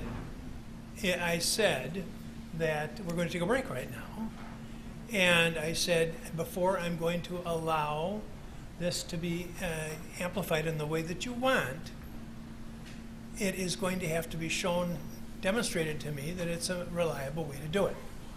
Then we would request an adjournment to do that now. Well, we're not going to adjourn the case now to do that. Well, before I am done with my cross-examination of this witness, I would like to use this video, and I will need some time to make arrangements for what you're asking. So I would ask that before I am, I would like time to do that before I'm done cross-examining this witness, because this is an important exhibit that I intend to use with Well, this it witness. depends. Why don't you get on it right away, and maybe you can get somebody to testify on this within minutes. I don't know. So we'll take a break. What Let's. operating system are they using on the iPad? We can answer that question. Do you know? Not off the top of my head. Thank you. Well, iPad market. okay. Let's aim for 3:20 on that clock, which is. Right. Yeah. Let's aim for 3:20.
got one in the back.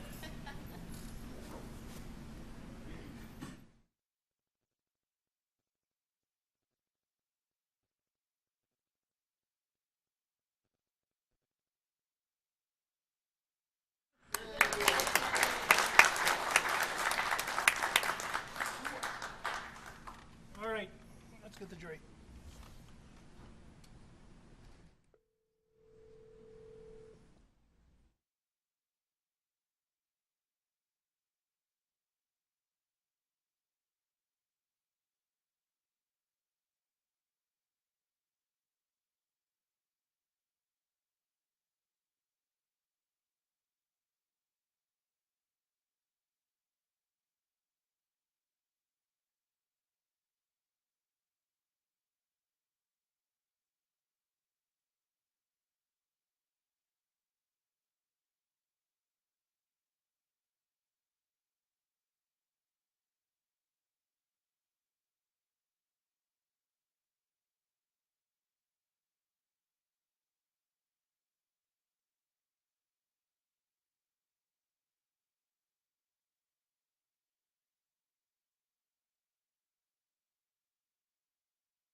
Ladies and gentlemen of the jury, I'm going to move that TV in front centrally. We're going to watch exhibit number 82. This is a version of the drone footage that was introduced by our expert James Armstrong yesterday.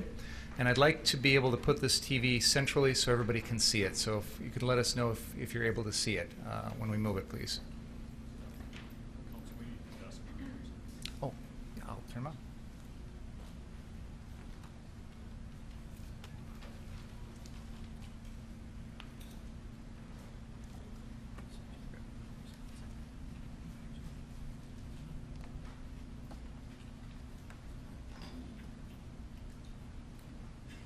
Are all the jurors able to see that okay? Both sides? Okay. Judge, may I use Sister Marciana's point, please? Thank you very much. As we play this video...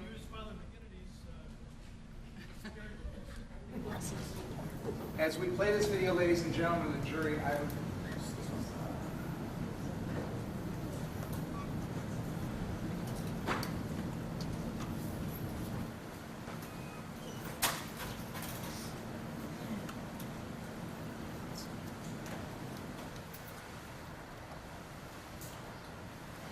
direct your attention to this location, which is at the front end of the Duramax.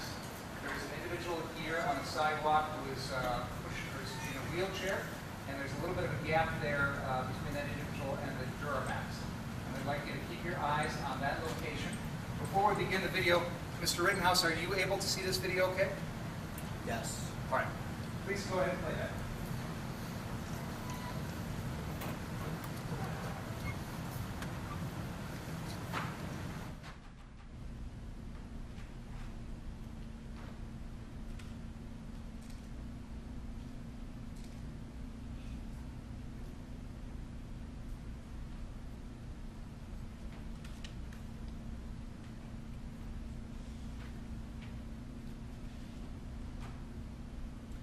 Could we please play that again? I'm going to have you pause at a moment right at the beginning.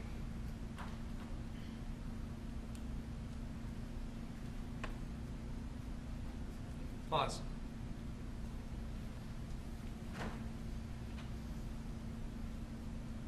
Now, Mr. Rittenhouse, you told us earlier everything that you did when you first got to this location, correct? Yes. What you didn't tell us is that right here on the video, You have your gun raised, don't you? I can't see it. You know what? This is a nice 4K TV. I'm going to turn it a little bit towards you. Move it a little bit back so the jury can see. Are you able to see that screen okay?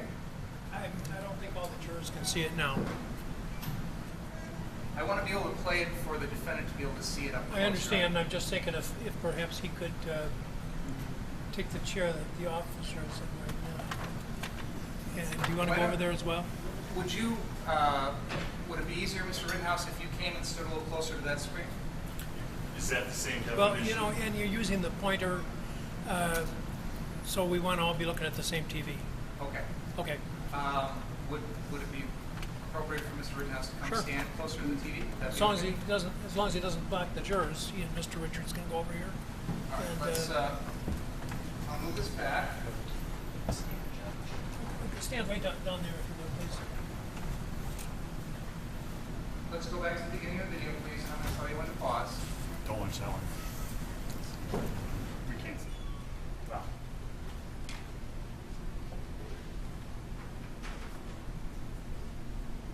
All right, let's start the video.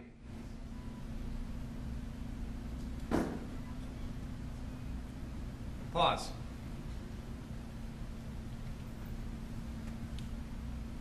Mr. Rittenhouse, you just came into the screen, put the fire extinguisher down, and now you've got your weapon raised, don't you? Let's play it one more time.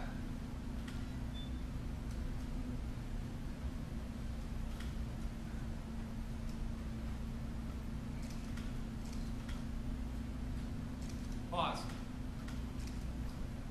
Mr. Rittenhouse, so can you see in that video that you raised your weapon and pointed it at someone? I can't tell.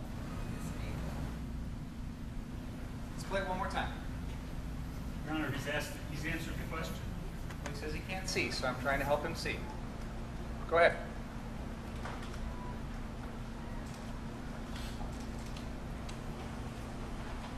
Pause. Pause the video.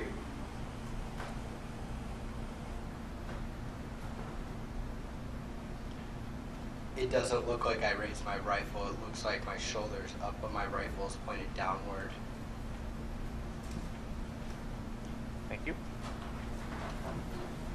Whoa. All right.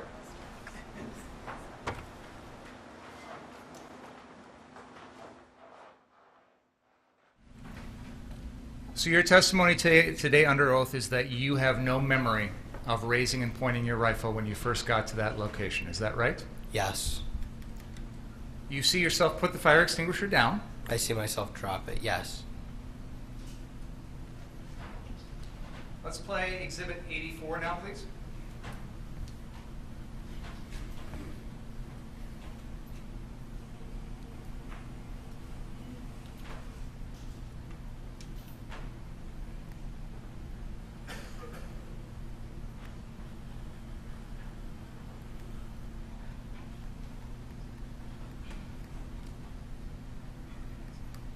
Go ahead and play.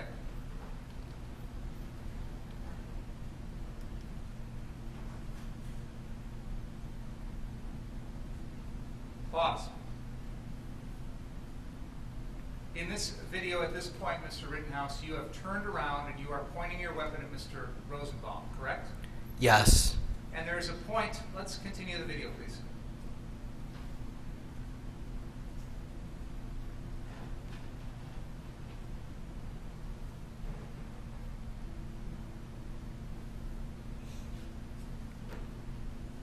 All right, let's pause. Go back and start at the beginning again, please.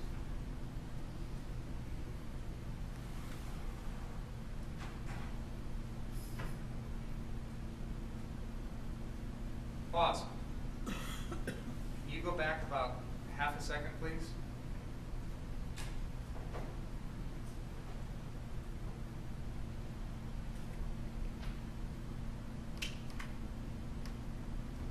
Go back just a little bit more, please.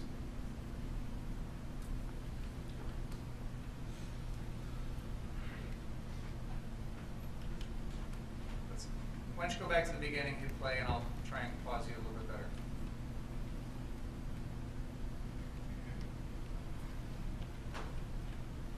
Pause. There's a point where Mr. Rosenbaum is running after you where he raises his hands and leaps up in the air, correct? I wouldn't say he leaped in the air. I'd say he continued to run at me. He just threw his hands up. He threw both of his hands up in the air, right? Yes. And you could see that he was unarmed, correct? Yes. Please continue the video.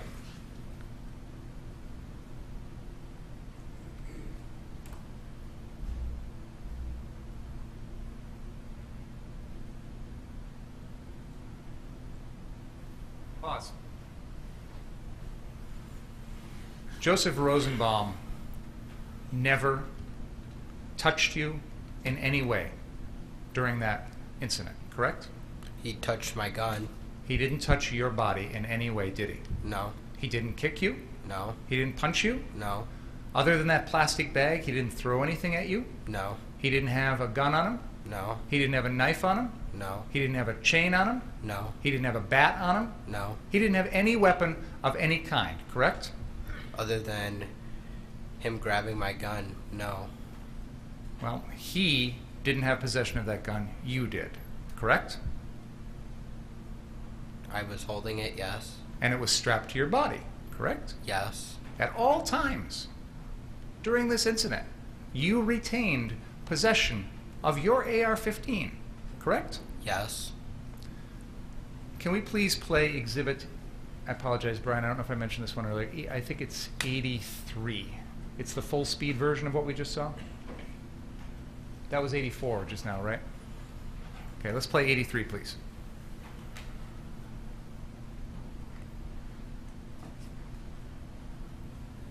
Mr. Rittenhouse, while you're watching this video, I'd like you to tell me if you see Mr. Rosenbaum jump up in the air with his hands up, okay? Okay.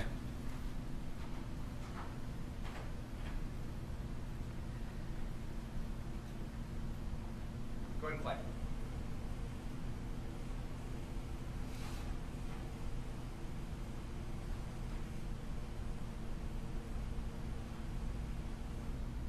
All right, pause.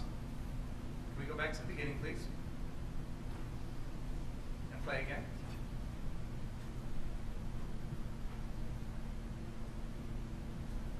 Pause. Right before Mr. Rosenbaum disappears behind that car, did you see him jump up in the air with his hands out? No, I saw him do something like this, like... That was a reaction to you pointing the gun at him, correct?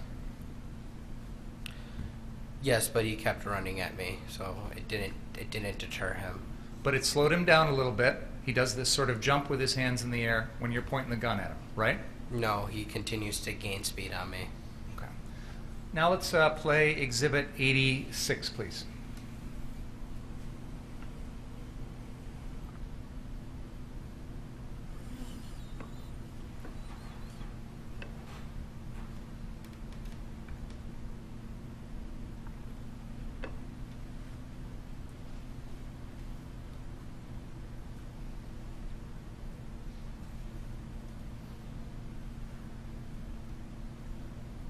Go ahead.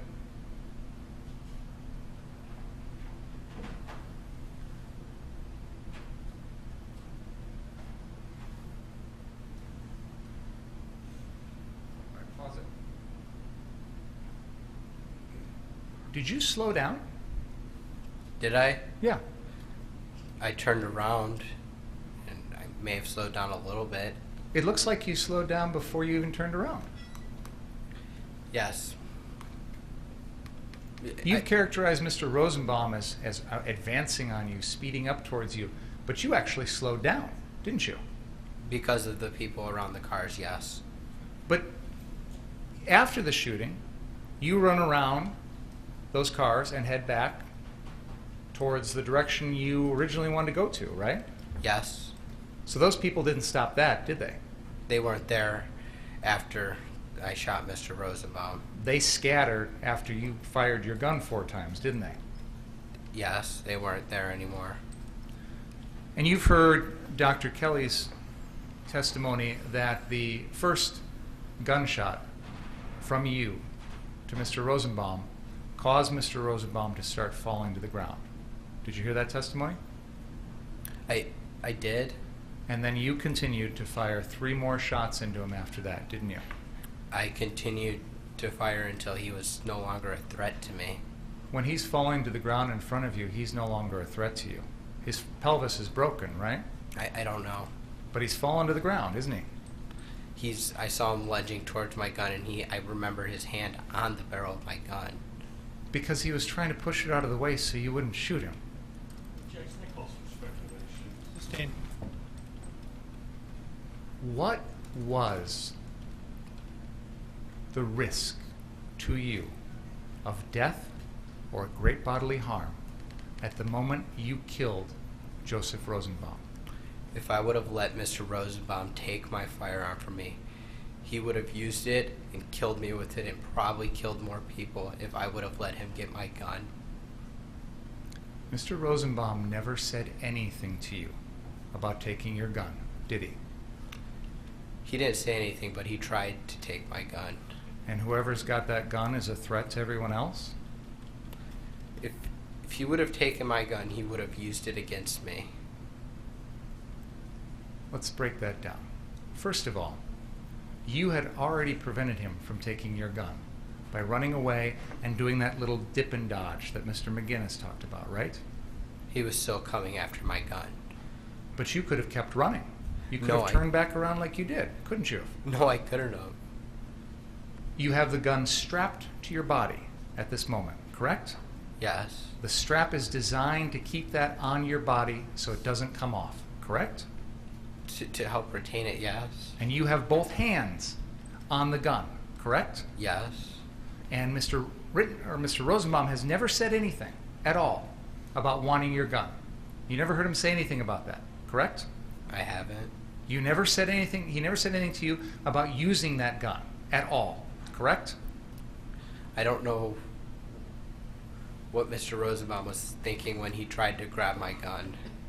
You just assumed that he was going to use it, that he was going to try and take it from you, first of all, and then you assumed he was going to try and use it on you. If I would have let Mr. Rosenbaum get my gun, he would have killed me. But you had already pointed your gun at him. Yes, because he was chasing me. Did you want him to think that you were going to shoot him? No, I never wanted to shoot Mr. Rosenbaum. Why'd you point it at him if you didn't have any intention of shooting? He was chasing me. I was alone. He threatened to kill me earlier in that night. I didn't want to have to shoot him. But you understand how dangerous it is to point a gun at someone, don't you? I pointed at him because he kept running at me, and I didn't want him to chase me. But you understand how dangerous that is, don't you? I pointed at him because he was chasing me. I'll ask the question a third time, Mr. Rittenhouse. You understand Don't comment on, just ask your question. You understand how dangerous it is to point a gun at someone, correct? Yes. You understand that that puts someone else in fear that they're about to be killed, right? He was chasing me. You understand that when you point your AR-15 at someone else, that may make them feel like they are about to be killed by you, correct? Mr. Rosenbaum was chasing me. He said he was going to kill me if he got me alone. I was alone. I was running from him. I pointed at him, and it didn't stop him from continuing to chase me. Did you hear my question? Yes. Yet you chose not to answer it. Objection, Your Honor. He answered. He just didn't like the answer. My question is, you understand that when you point your AR-15 at someone, it may make them feel like you're going to kill them, correct? Calls for speculation. Relevance. He asked if it would affect someone that way so as to perhaps deter the person. Do you understand my question? I do. Can you please answer it? I did. I said, Mr. Rosenbaum was chasing me. I pointed my gun at him, and that did not deter him. He could have ran away instead of trying to take my gun from me. But he kept chasing me. It didn't stop him. Mr. Rittenhouse, you're telling us that you felt like you were about to die, right? Yes. But when you point the gun at someone else, that's going to make them feel like they're about to die, right? That's what you wanted him to feel. No. You wanted him to get the message from you that if you come any closer, I'm going to kill you. That's why you pointed the gun at him, right? I pointed the gun at him to deter him from... I pointed the gun at him so he would stop chasing me. That's why I pointed the gun at him. Because if you point the gun at him, you were hoping he would stop chasing you because he would get the message from you that if he keeps coming, you're going to kill him, right? I didn't want to have to kill Mr. Rosenbaum. That's not the question I asked. Serving a legitimate purpose. It seems argumentative, Mr. He said it serves no useful purpose, it's badgering. It does seem argumentative.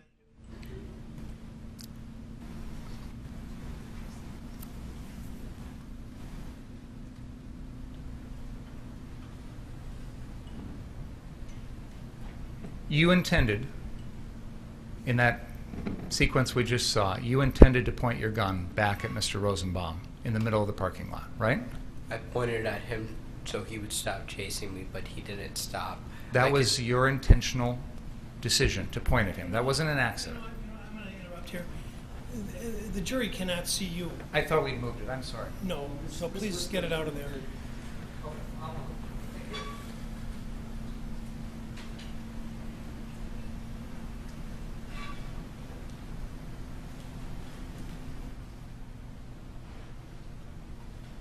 The point I'm trying to get at, Mr. Rittenhouse, is that wasn't like an accidental turning around and it just happens to be pointing in his direction, much like I'm just happen to, wave this around.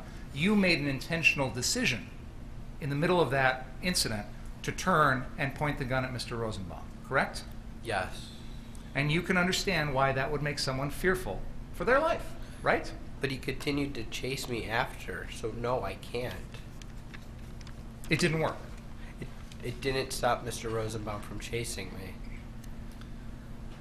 And even after you shoot him one time and he starts falling, you continue to shoot 3 more times, right? I continued to shoot until he was no longer a threat to me. And then after that, you run around and he's lying there, face down on the ground, correct? Yes. And you're a medic, correct? I have first aid training, yes. Well, you proclaimed yourself that night to be a medic, an EMT. You told everyone that, right? Yes. And you had your medic bag with you, correct? Yes. And this location is right across the street from a hospital, isn't it? Yes. But your first thought was run away. My first thought was to help him. You didn't do anything to help him. You didn't do a single thing, did you? The crowd started to scream, "Get him, get him, get him," and I didn't want to stay there with the crowd building and the mob advancing on me. Were you surprised that a crowd would react that way when they just saw you shoot someone? I don't know. When you stood over Mr. Rosenbaum's body, did you know?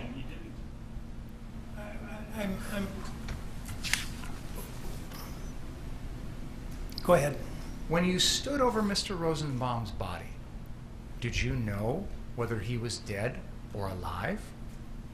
I didn't. Did you know whether or not it was possible at that moment to try and save him? I wanted to help Mr. Rosenbaum, and if the crowd wouldn't have started screaming to get him, get him, get him, I would have stayed and did everything I could to help Mr. Rosenbaum, but the crowd just started to chase me and scream at me. Let's play, can we have Exhibit 14, please? At the 3-hour, 58-minute, and 45-second mark.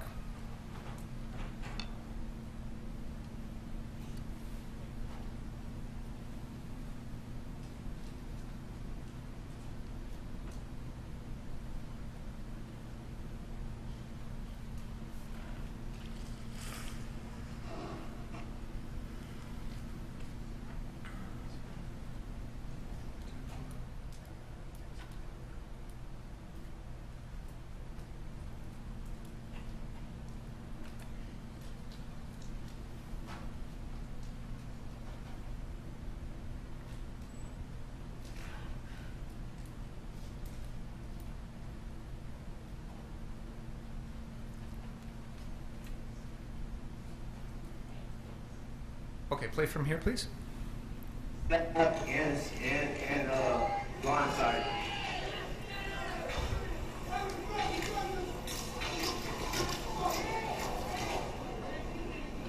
So the orders you hear about yelling no cameras, it was white boys. That's Antifa, man. Oh, you got a gun, baby. Oh, you shoot. Oh, you shot him. Pause.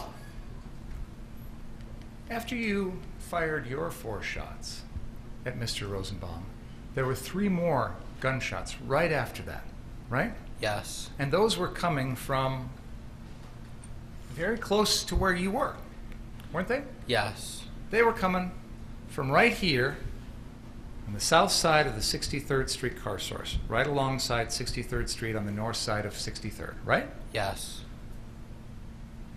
You didn't react at all to those gunshots, did you? At that time, my audio was still going in and out partially. But again, my question is, you didn't react at all to those, did you? Not that I can see. Let's continue, please. Shot him, man. Shot him. Shot him, man. He laid him out. He laid him out, Bob. He laid him out.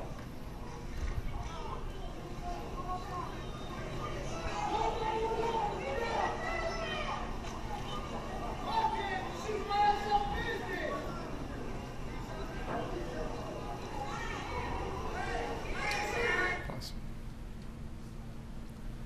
No one in that crowd yells, "Get him," or anything threatening towards you until after you start running away, right? No. You had time in that moment to make a phone call, didn't you? I called Dominic Black, yes. You could have called 911, right? Yes. But you chose to call your best friend, right? I called the first number on my phone.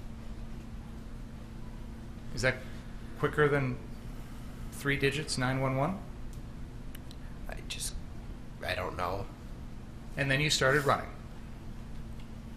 Yes. And the first person you encounter as you're running is Jason Lakowski, correct? Yes. This is a person that you had barely known for 15 minutes that night, right? Yes. And you told him you didn't shoot anyone, correct? No. You heard his testimony about that, right? Yes. Can we please play exhibit number 12?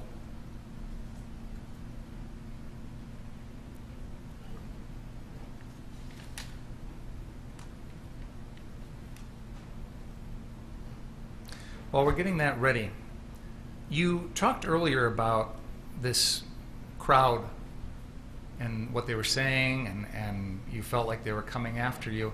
You had time to stop and have a brief little talk with Jason Lakowski, didn't you?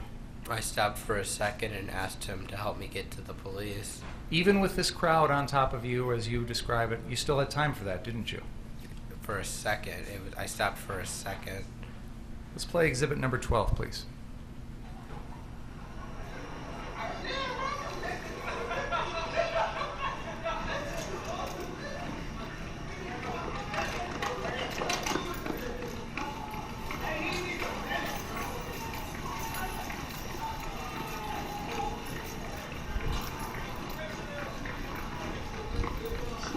So there was like 6 shots.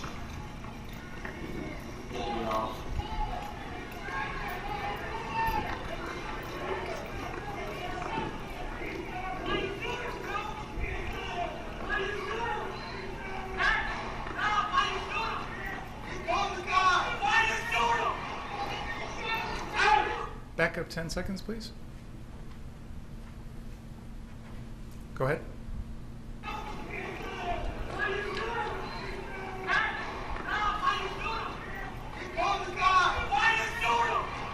Pause. There are people in the crowd that are asking you why you just shot someone, right? Yes. And you told him he had a gun. the time I was a little dazed and I was thinking of Mr. Zeminski with the pistol he had at the Duramax. So you shot Mr. Rosenbaum because Joshua Zeminski had a pistol? No. You don't get to shoot someone else. You don't get to shoot someone else because someone else has a No. gun, right? No. But you told the crowd he had a gun, didn't you? That's what I said. And that wasn't true. Mr. Rosenbaum never had a gun, right? He didn't have a gun. Now can we please play exhibit number 3 at the 1 hour, 17 minute, and 10 second mark?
One moment, please.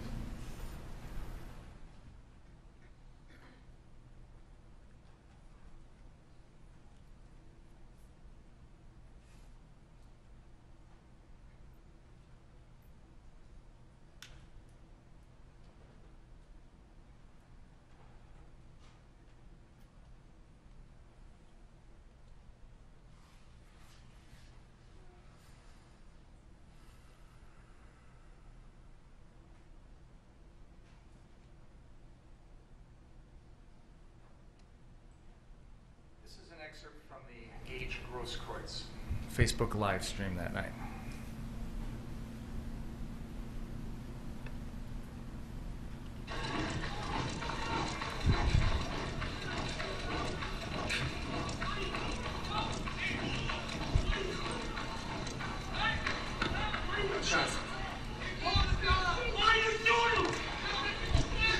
Hey, what are you doing? You shot somebody? Who shot? Pause. You told Mr. Grosskreutz you were going to the police, right? Yes. And then you said, I didn't shoot anyone, right? I can't really make out what the last part of the words were saying. Do you remember what you said? I remember saying, I think I said I had to. Let's play that back 10 seconds and play it again, please.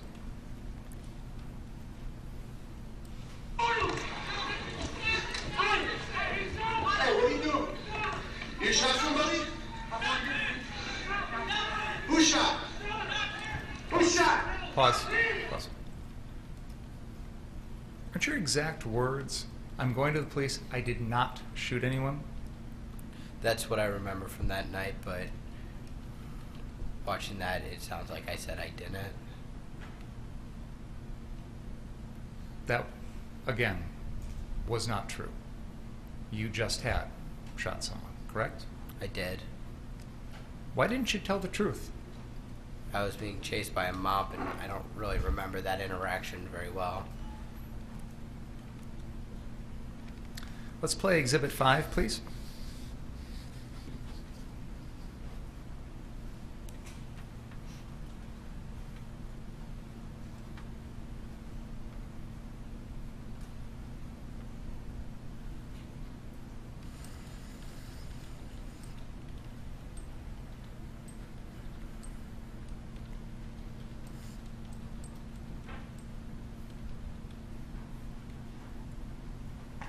This is the BG on the Scene video. Go ahead.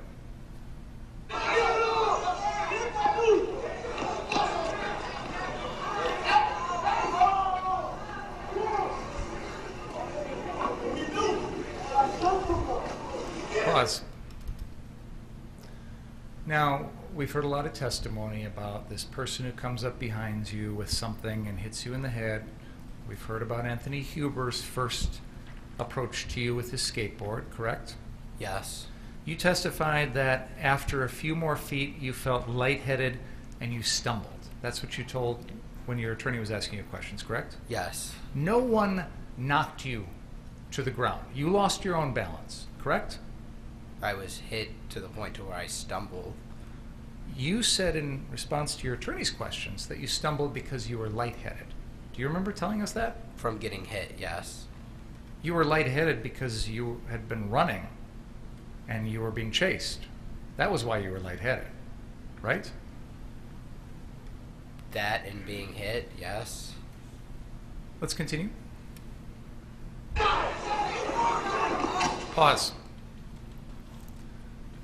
There is an individual who comes at you and jumps towards you and attempts to kick you, correct? He does kick me, yes. And you fire 2 shots directly at him with your AR-15, correct? Yes. You intended to hit him with those bullets, correct? I intended for him, yes. At that close range, it's a miracle that you missed, right? I don't know. You intended to kill him with those shots, didn't you? No. Did you even care whether or not those 2 rounds were going to kill him? I didn't want to have to kill anybody that night. In this moment, you're making a deliberate decision to pull the trigger twice, correct? Yes. That wasn't an accident. That was your conscious decision, wasn't it? Yes. And you're firing an AR-15 at close range to this individual, correct? Yes. And you knew full well that if you hit him with 1 or both of those bullets, it could kill him, right?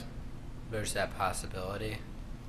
If you hit him with one of those, wouldn't you agree it's a pretty strong likelihood you're going to kill him? I don't know if... Did that even factor into your mind at that point? Did you even care whether you were going to kill him or not? I didn't want to have to kill anybody. I was being attacked. That's why I shot him. Or shot at him. You shot at him with the intent of hitting him and killing him, correct? I didn't want to kill anybody. Then why are you shooting at someone with an AR-15 at close range if you don't want to kill him? Because he's attacking me. And he's stomping my face in. Jumping and kicking my face in. You didn't see any weapons on that person, did you? No. You didn't see a gun? No. You didn't see a knife? No. You didn't see a bat or a club? No. You didn't see a chain? No. All he uses is 1 foot, correct? Yes. Let's continue the video. Pause. You've just shot a round into Anthony Huber's chest, right? Yes. Now, up until this moment, and probably for the rest of that evening, you didn't know the name Anthony Huber, did you? I did not. Up until this moment in this evening, you had never had any interaction with him, took any notice of him, fair to say? Yes. Okay. And when you shoot him, he's got his skateboard in his hand? Yes. You didn't see any gun in his hand, correct? No. You didn't see a knife? No. You didn't see a bat? No. You didn't see a club? No. All he's got is the skateboard, right? That he's hit me in the head with twice, yes. Okay. And you intended to pull the trigger at that moment with your AR-15, correct? Yes. That wasn't an accident. No. That was your deliberate decision, correct? Yes. And you knew that the way that gun was positioned, you were going to fire that bullet right into his chest, right? He was attacking me, so I pulled the trigger. And you knew that when you pulled that trigger, that bullet was going to go right into his chest, didn't you? I can't say, I don't know where the bullet would have went exactly. The end of that gun was pointed directly at his chest when you pulled the trigger, correct? Yes. And you knew that, correct? Yes. And you still pulled the trigger, didn't you? Yes. Because you intended to kill Anthony Huber at that moment, didn't you? No. What did you think was going to happen then? You got a gun that's aimed directly at his chest. You pull the trigger. What did you think was going to happen? If I didn't pull the trigger, I thought Mr. Hubert was going to kill me. Maybe I misphrased my question. Let me try again. When you pull the trigger of the AR-15 and it is directly against Anthony Huber's chest, what did you think was going to happen to Anthony Huber? That he would no longer be a threat to my safety. Because he'd be dead, right? Because he wouldn't be a threat to me. I don't know if he'd be dead or not. Did you even care at that moment whether or not Anthony Huber lived and died? Yes. Your only concern in that moment was your own safety, correct? Yes. The next shooting is of Gage Grosskreutz. We have stopped the video at a moment here when he is crouched in front of you with his hands in the air, correct? Yes. Your gun is pointed at him, isn't it? It's pointed downward towards his feet. It's pointed at his body, some part of his body, correct? Yes. And he's no threat to you at this moment, is he? Objection, Your Honor. He's standing in front of him with a gun. That's an argument you can make. I'm asking a question of the witness. Yes. He's no threat to you at this moment, is he? He is a threat. He has a gun in his hand. You saw that gun. Yes. So at the moment, throughout all of these moments of your interaction with Mr. Grosskreutz, you were aware of the fact that he had that gun in his hand, correct? Not until that moment. I'm talking about from this moment on, correct? Yes. And of course, that's a handgun, right? Yes. And you have an AR-15, correct? Yes. And at this particular moment, he's not pointing his gun at you, is he? Not at that moment. But you've got your gun pointed at him, correct?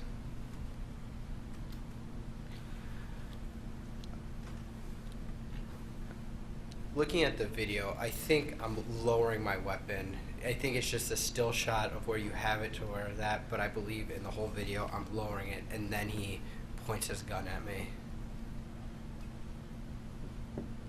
Can you help me understand, Mr. Rittenhouse, why Gage Grosskreutz, with a pistol in his hand, is a threat to kill you, but you, with an AR-15 pointed at him, is not a threat to kill him at this moment?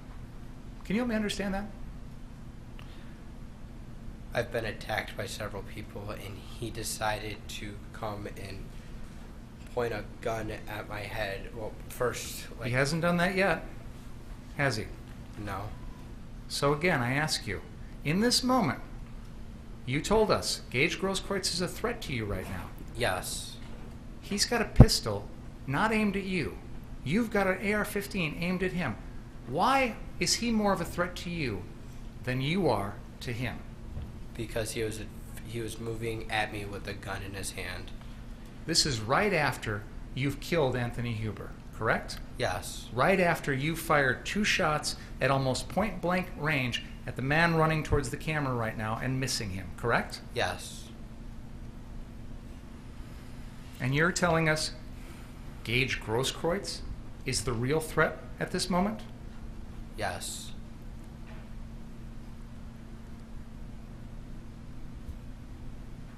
Can we please pull up exhibit number 80, beginning at frame 468?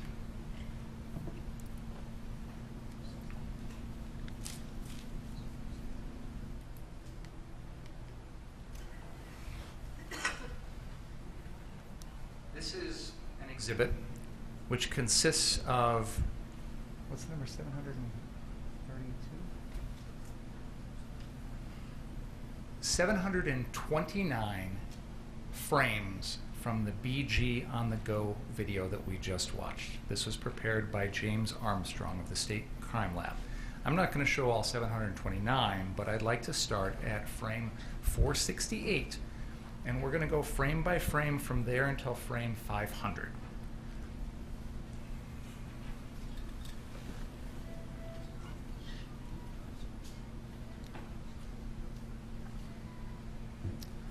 Mr. Stute, could you please slowly advance frame by frame until I tell you to stop?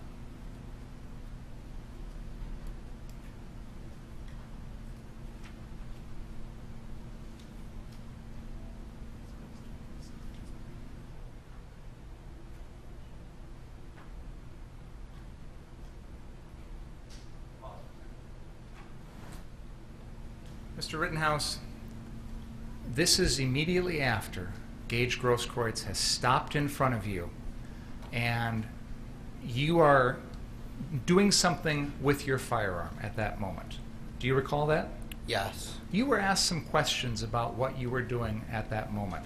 Is it fair to say that you turn your firearm over and you're looking at it, you're examining it? Yes.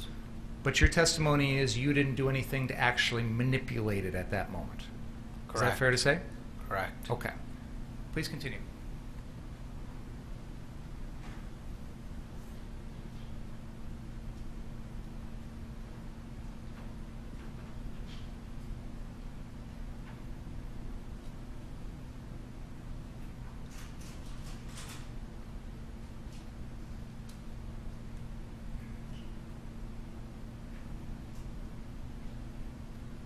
Frame 500 shows you firing your AR-15 towards Gage Grosskreutz. At this particular moment, he does not have that pistol pointed towards you, does he? He does. His left leg has stepped across not directly towards you, but to the side of you, correct? Yes. He's reaching in with his left arm towards you, correct? Yes. He never steps back and puts the gun in both hands in a ready aim position towards you, does he? He doesn't do that. He never takes that gun with his right hand and stands there and holds it out with his right hand in front of him and aims it directly at you, does he? No, he does this, pointing it directly at my head. And you thought that's the way he was going to shoot you? Yeah. You thought he ran up close to you to shoot you? Yes. You understand that he could have taken that gun if he wanted to and shot you from 10, 15, 20 feet away, right? Can you rephrase? Sorry, I'm trying to understand the question. You understand that a pistol like that doesn't need to be right up close to someone to shoot, right? Yes. It can shoot from 10, 15, 20 feet away, right? Yes. Mr. Grosskreutz could have stopped 10, 15, 20 feet away if he wanted to shoot you and fired his pistol at you, couldn't he have? He could have, but he didn't. And your testimony is that you believed he ran up close to you and reached in with his left hand with his gun in his right hand because that was his way of using this gun to shoot you? Yes. Did you think he was reaching in to grab your gun? No. You didn't think he was going to take your gun away, did you? I thought he was going to shoot me. With his pistol? Yes. Which he never actually does. Correct? Correct. He never fires that gun at you at all. No. In fact, in this entire sequence of events, no one ever fired a gun at you, did they? Mr. Zeminski fired a gun from behind me. Did Mr. Zeminski fire that gun at you? I believe so. What do you base that on? Did you see it? The video. Did you see it? No. You're talking about back when the incident with Mr. Rosenbaum happens, correct? Yes. That happened while you and Mr. Rosenbaum are running across the car source lot, correct? Yes. At that moment in time, you didn't see Joshua Zeminski fire a shot, did you? No. You heard a gunshot, right? Yes. But you had no idea who fired it. I believed it was Mr. Zeminski. So that gunshot did not at all factor into your decision to kill Joseph Rosenbaum, did it? No, Mr. Rosenbaum trying to steal my gun did. So you didn't think that was a gunshot from Joseph Rosenbaum? No. You knew he didn't have a gun? Oh, I see what your question is now. Okay. You didn't think that the shot which had been fired supposedly by Mr. Zeminski had been fired by Mr. Rosenbaum. Exactly. Okay. Okay. So you heard a gunshot. You now know that was Joshua Zeminski based on watching the videos, right? Yes. But at the time, you didn't think that was Joseph Rosenbaum firing that shot, did you? No. You knew Joseph Rosenbaum didn't have a gun, right? Yes. And you certainly would agree with me that you don't have the right to kill Joseph Rosenbaum for something Joshua Zeminski does, correct? Yes. When you heard that gunshot, you didn't know whether it was fired at you or up in the air or at Rosenbaum or anyone else, did you? I heard it from behind me, but I didn't. You didn't know where it was aimed, Correct. correct? You didn't feel it hit you, correct? Correct. You didn't hear it ricochet anywhere near you, correct? Correct. You received no indication that that gunshot was going to put your life in danger, correct? I don't know. There were gunshots going off all night long, weren't there? Sorta. Firecrackers, Fireworks, gunshots? yeah. Hard to tell the difference? Yeah. Right after you kill Rosenbaum, there's 3 shots right after that, aren't there? Yes. From very close to where you were. Yes. Yet you don't turn and shoot anybody there after you hear those, did you? No. So, getting back to my original question. In this entire sequence of events, no one ever fired a shot at you, did they? No.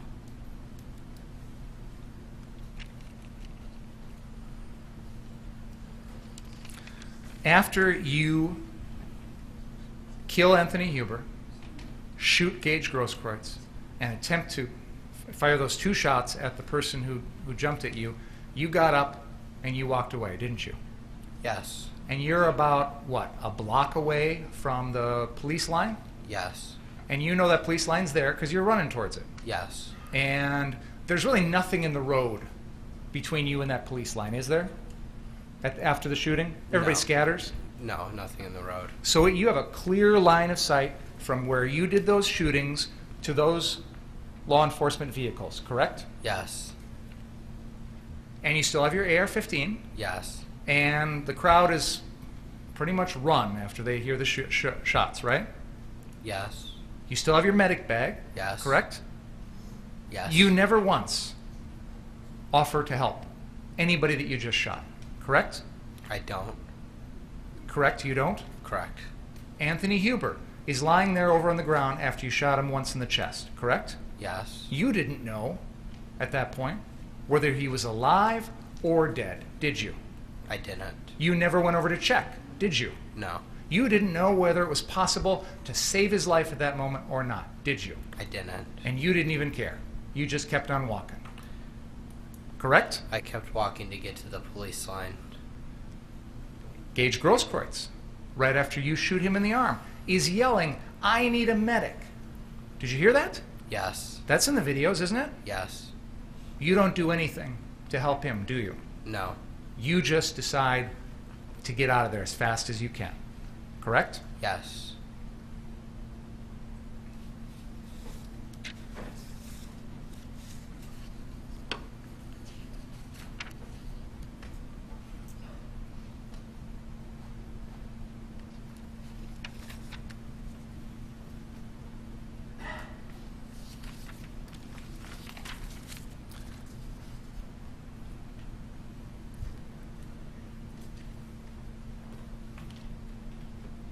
If you had seen someone running up the street with a gun and the crowd was saying that that person just shot someone, like they were saying about you, you would have taken action to stop them yourself, wouldn't you have?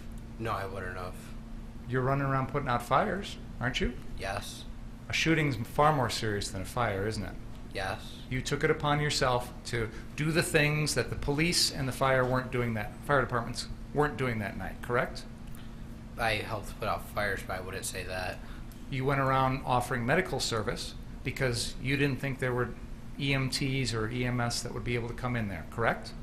Yes. So you took it upon yourself to do the things that you didn't think the police or fire could do, correct? I wouldn't say I took it upon myself, but I was helping people with first aid and putting out fires at businesses. So if you saw someone running with a gun and everybody said, that guy just shot someone, you would have taken your AR-15 and tried to stop him, wouldn't you? What's the relevance of this, Mr. Mayor? It goes to the crowd's reaction to him, Your Honor. I think he would have reacted the same way. Mr. Rittenhouse is on trial. The crowd is important in terms of it's a factor that bears on some of the counts as to what the surroundings were. Otherwise, the crowd is unimportant, and what he might have done vis-a-vis the crowd is I don't see where we're going. Understood. When you got back to that police line, and what'd you say, they pepper sprayed you? I believe so, but I don't remember it. They told you to get out of the road Yes. because they were going in there to Yes. do what you hadn't done, which is to try and help the people that you just shot, right? Yes. And then you went back after that to the 59th Street car source, didn't you? Yes. And you told them that you just shot someone. Yes. Someone, meaning an individual person, correct? I wasn't meaning individual. I was saying I just shot someone. I just shot someone. You were told by Nick Smith that the police were coming to your location, to the 59th Street car source, right? I don't recall that. And yet, you decided to flee, didn't you? No. You didn't stick around for the police, did you? I went to go turn myself into the Antioch Police Department. A couple of hours later. An hour. Actually, it wasn't a couple hours. He knows what time it was. I'm asking the witness if the witness can answer. Go ahead, you can answer, sir. It was a couple of hours later, wasn't it? No. And in between leaving that location in downtown Kenosha and getting to Antioch, you were looking at social media, weren't you? No, I wasn't. My phone was dead.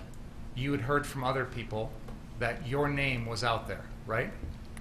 Later on in the evening, I believe I heard something, but no. You knew that your picture was out there, right? No. You're telling me, as you sit here under oath, that after those shootings, between then and the time you turned yourself into the Antioch Police Department, you had no idea that there was social media out there with your picture and your name as the shooter? I'm trying to recall, but I can't.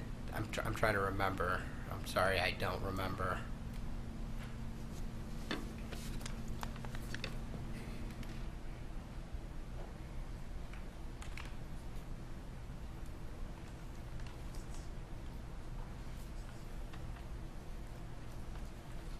I have no further questions.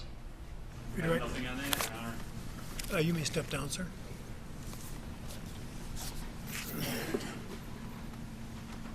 Your Honor, I have a witness. But before that, call that witness, I need to use the men's room. About a 5 to 10 minute break. Please don't talk about the case during the break. You may either use the jury room or you may remain down here in the library.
There's a new report that we just received, okay? And I object to it.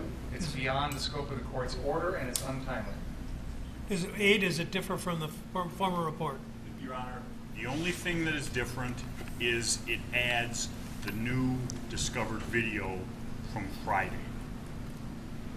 It also gives his opinions as to what the defendant was doing that night and his self-defense and what he was thinking and believing, etc., the pursuit, etc. There's a lot of opinions in here about what the defendant was doing. The court's order Well, on well, this... let me just interrupt. I think I stated that I would allow the imaging sequences, the measurement of that, and I think I said I would allow the observations he had made about the capacity of people to observe multiple objects. That's a poor way of summarizing it. That type of data, when he talked about the car accidents, and I think it was limited to that. So he may have left over impressions or opinions, but I don't expect I would be admitting any of that. And I'm not intending to. Okay. This new written report has those, so I am objecting. It should not be admitted into evidence or shown to the jury. All right. I don't expect it will be, and if he's offered, it'll unless he's got some astonishing justification, then it won't be admitted because I said I wasn't. Thank you. Okay. Now, the question becomes, how long will this take? Shame on me, it's 20 to 5. It's been a long day, too. I don't know Yeah. if you knew that. But he's come here from Oregon and you want to get him in. Well, no, you're available tomorrow, first thing? Okay. I don't want to start with that, right? I mean, if I thought you could get your direct in 20 minutes, Absolutely not. then why don't we wait until tomorrow? Well, I shouldn't say that. Tell me what is expected course of the case after that, because maybe I would let you if it.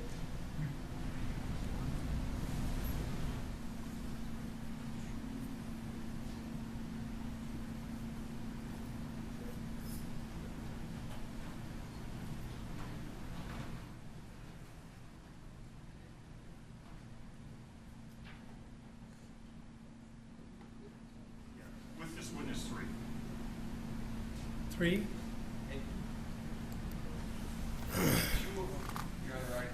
Raise your right hand.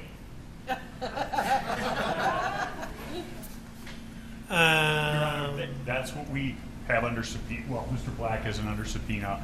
We have Drew Hernandez and Bray to clear up the racking, the spent shell casings, and what evidence was recovered from each I don't want to. I'm I thought Officer Van Wee testified to emptying the gun when at the hospital. At the crime scene, Yeah. number 2, event Right. number 2, the state is saying that my client, Paige I know what's Grosswitz, being re-racked said. the gun. If there was Yeah, a I understand that, and I thought that Officer Van Wee said that there was a full except for 8 shots, 8 bullets. But there was no, the word I'm looking for, live round found at event number 2. So if there was a re-racking of that bolt, there would have been a live round. And Oh, see, I counted and I came up with a full load, even without any bullet being found. And additionally, that Mr. Grosswitz said he didn't know whether or not his gun had one in the chamber. Lukowski testified to it, and in fact, there is a live round right on the ground. Oh, this is what your third.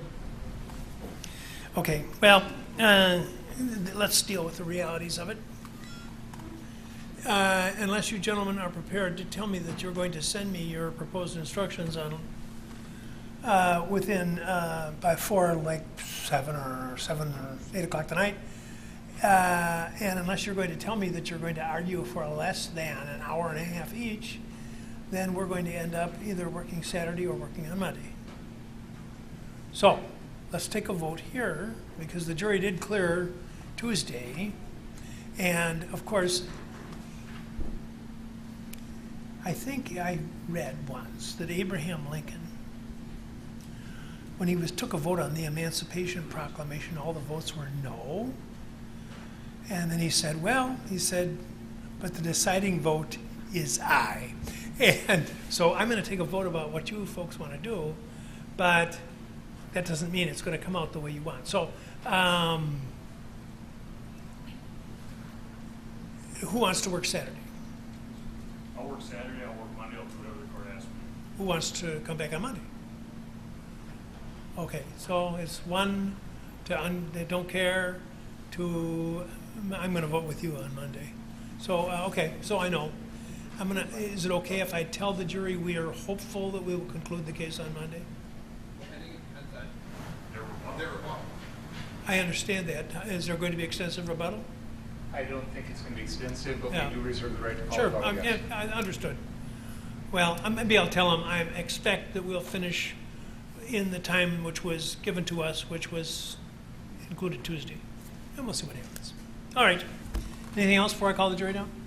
Oh, and then I'm going to dismiss them for the day, and we'll start in the morning with Dr. Black. Anything else? Do you want the instructions by 7? Is that what you would? Yeah, that'd be cool. So email. But if you, are you telling me that would be? No, I'm telling you that I'll do whatever you want. If you want by 8. Okay. We're talking just about the count 6, right? Yeah. Well.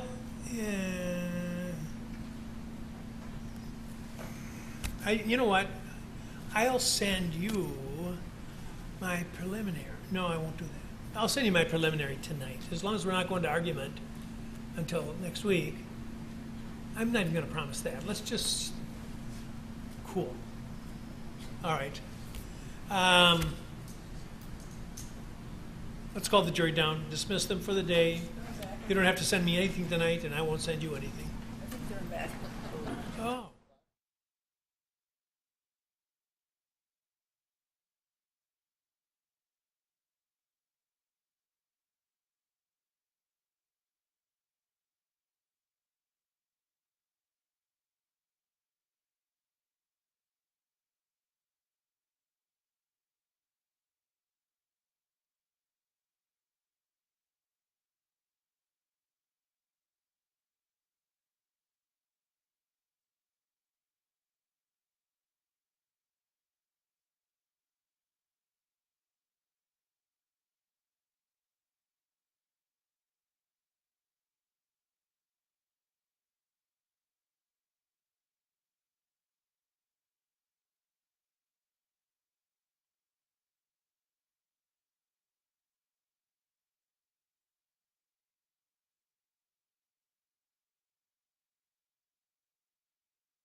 All right, folks. How many are in favor of my continuing to allow that light to flicker through the remainder of the trial?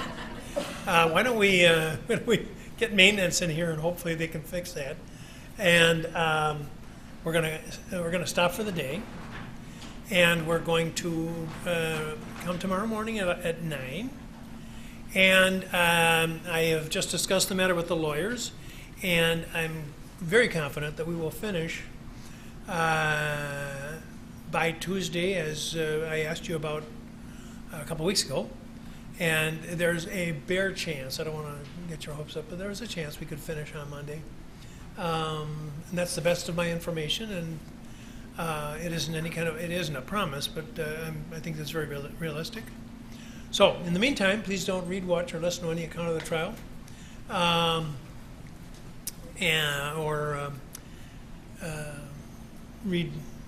or discuss the case with anyone, including members of your immediate household. And any questions? See you tomorrow. We have to go upstairs, Judge? Yeah, would you go upstairs, please, and Mrs. Mataska Muntink or her designee will talk to you.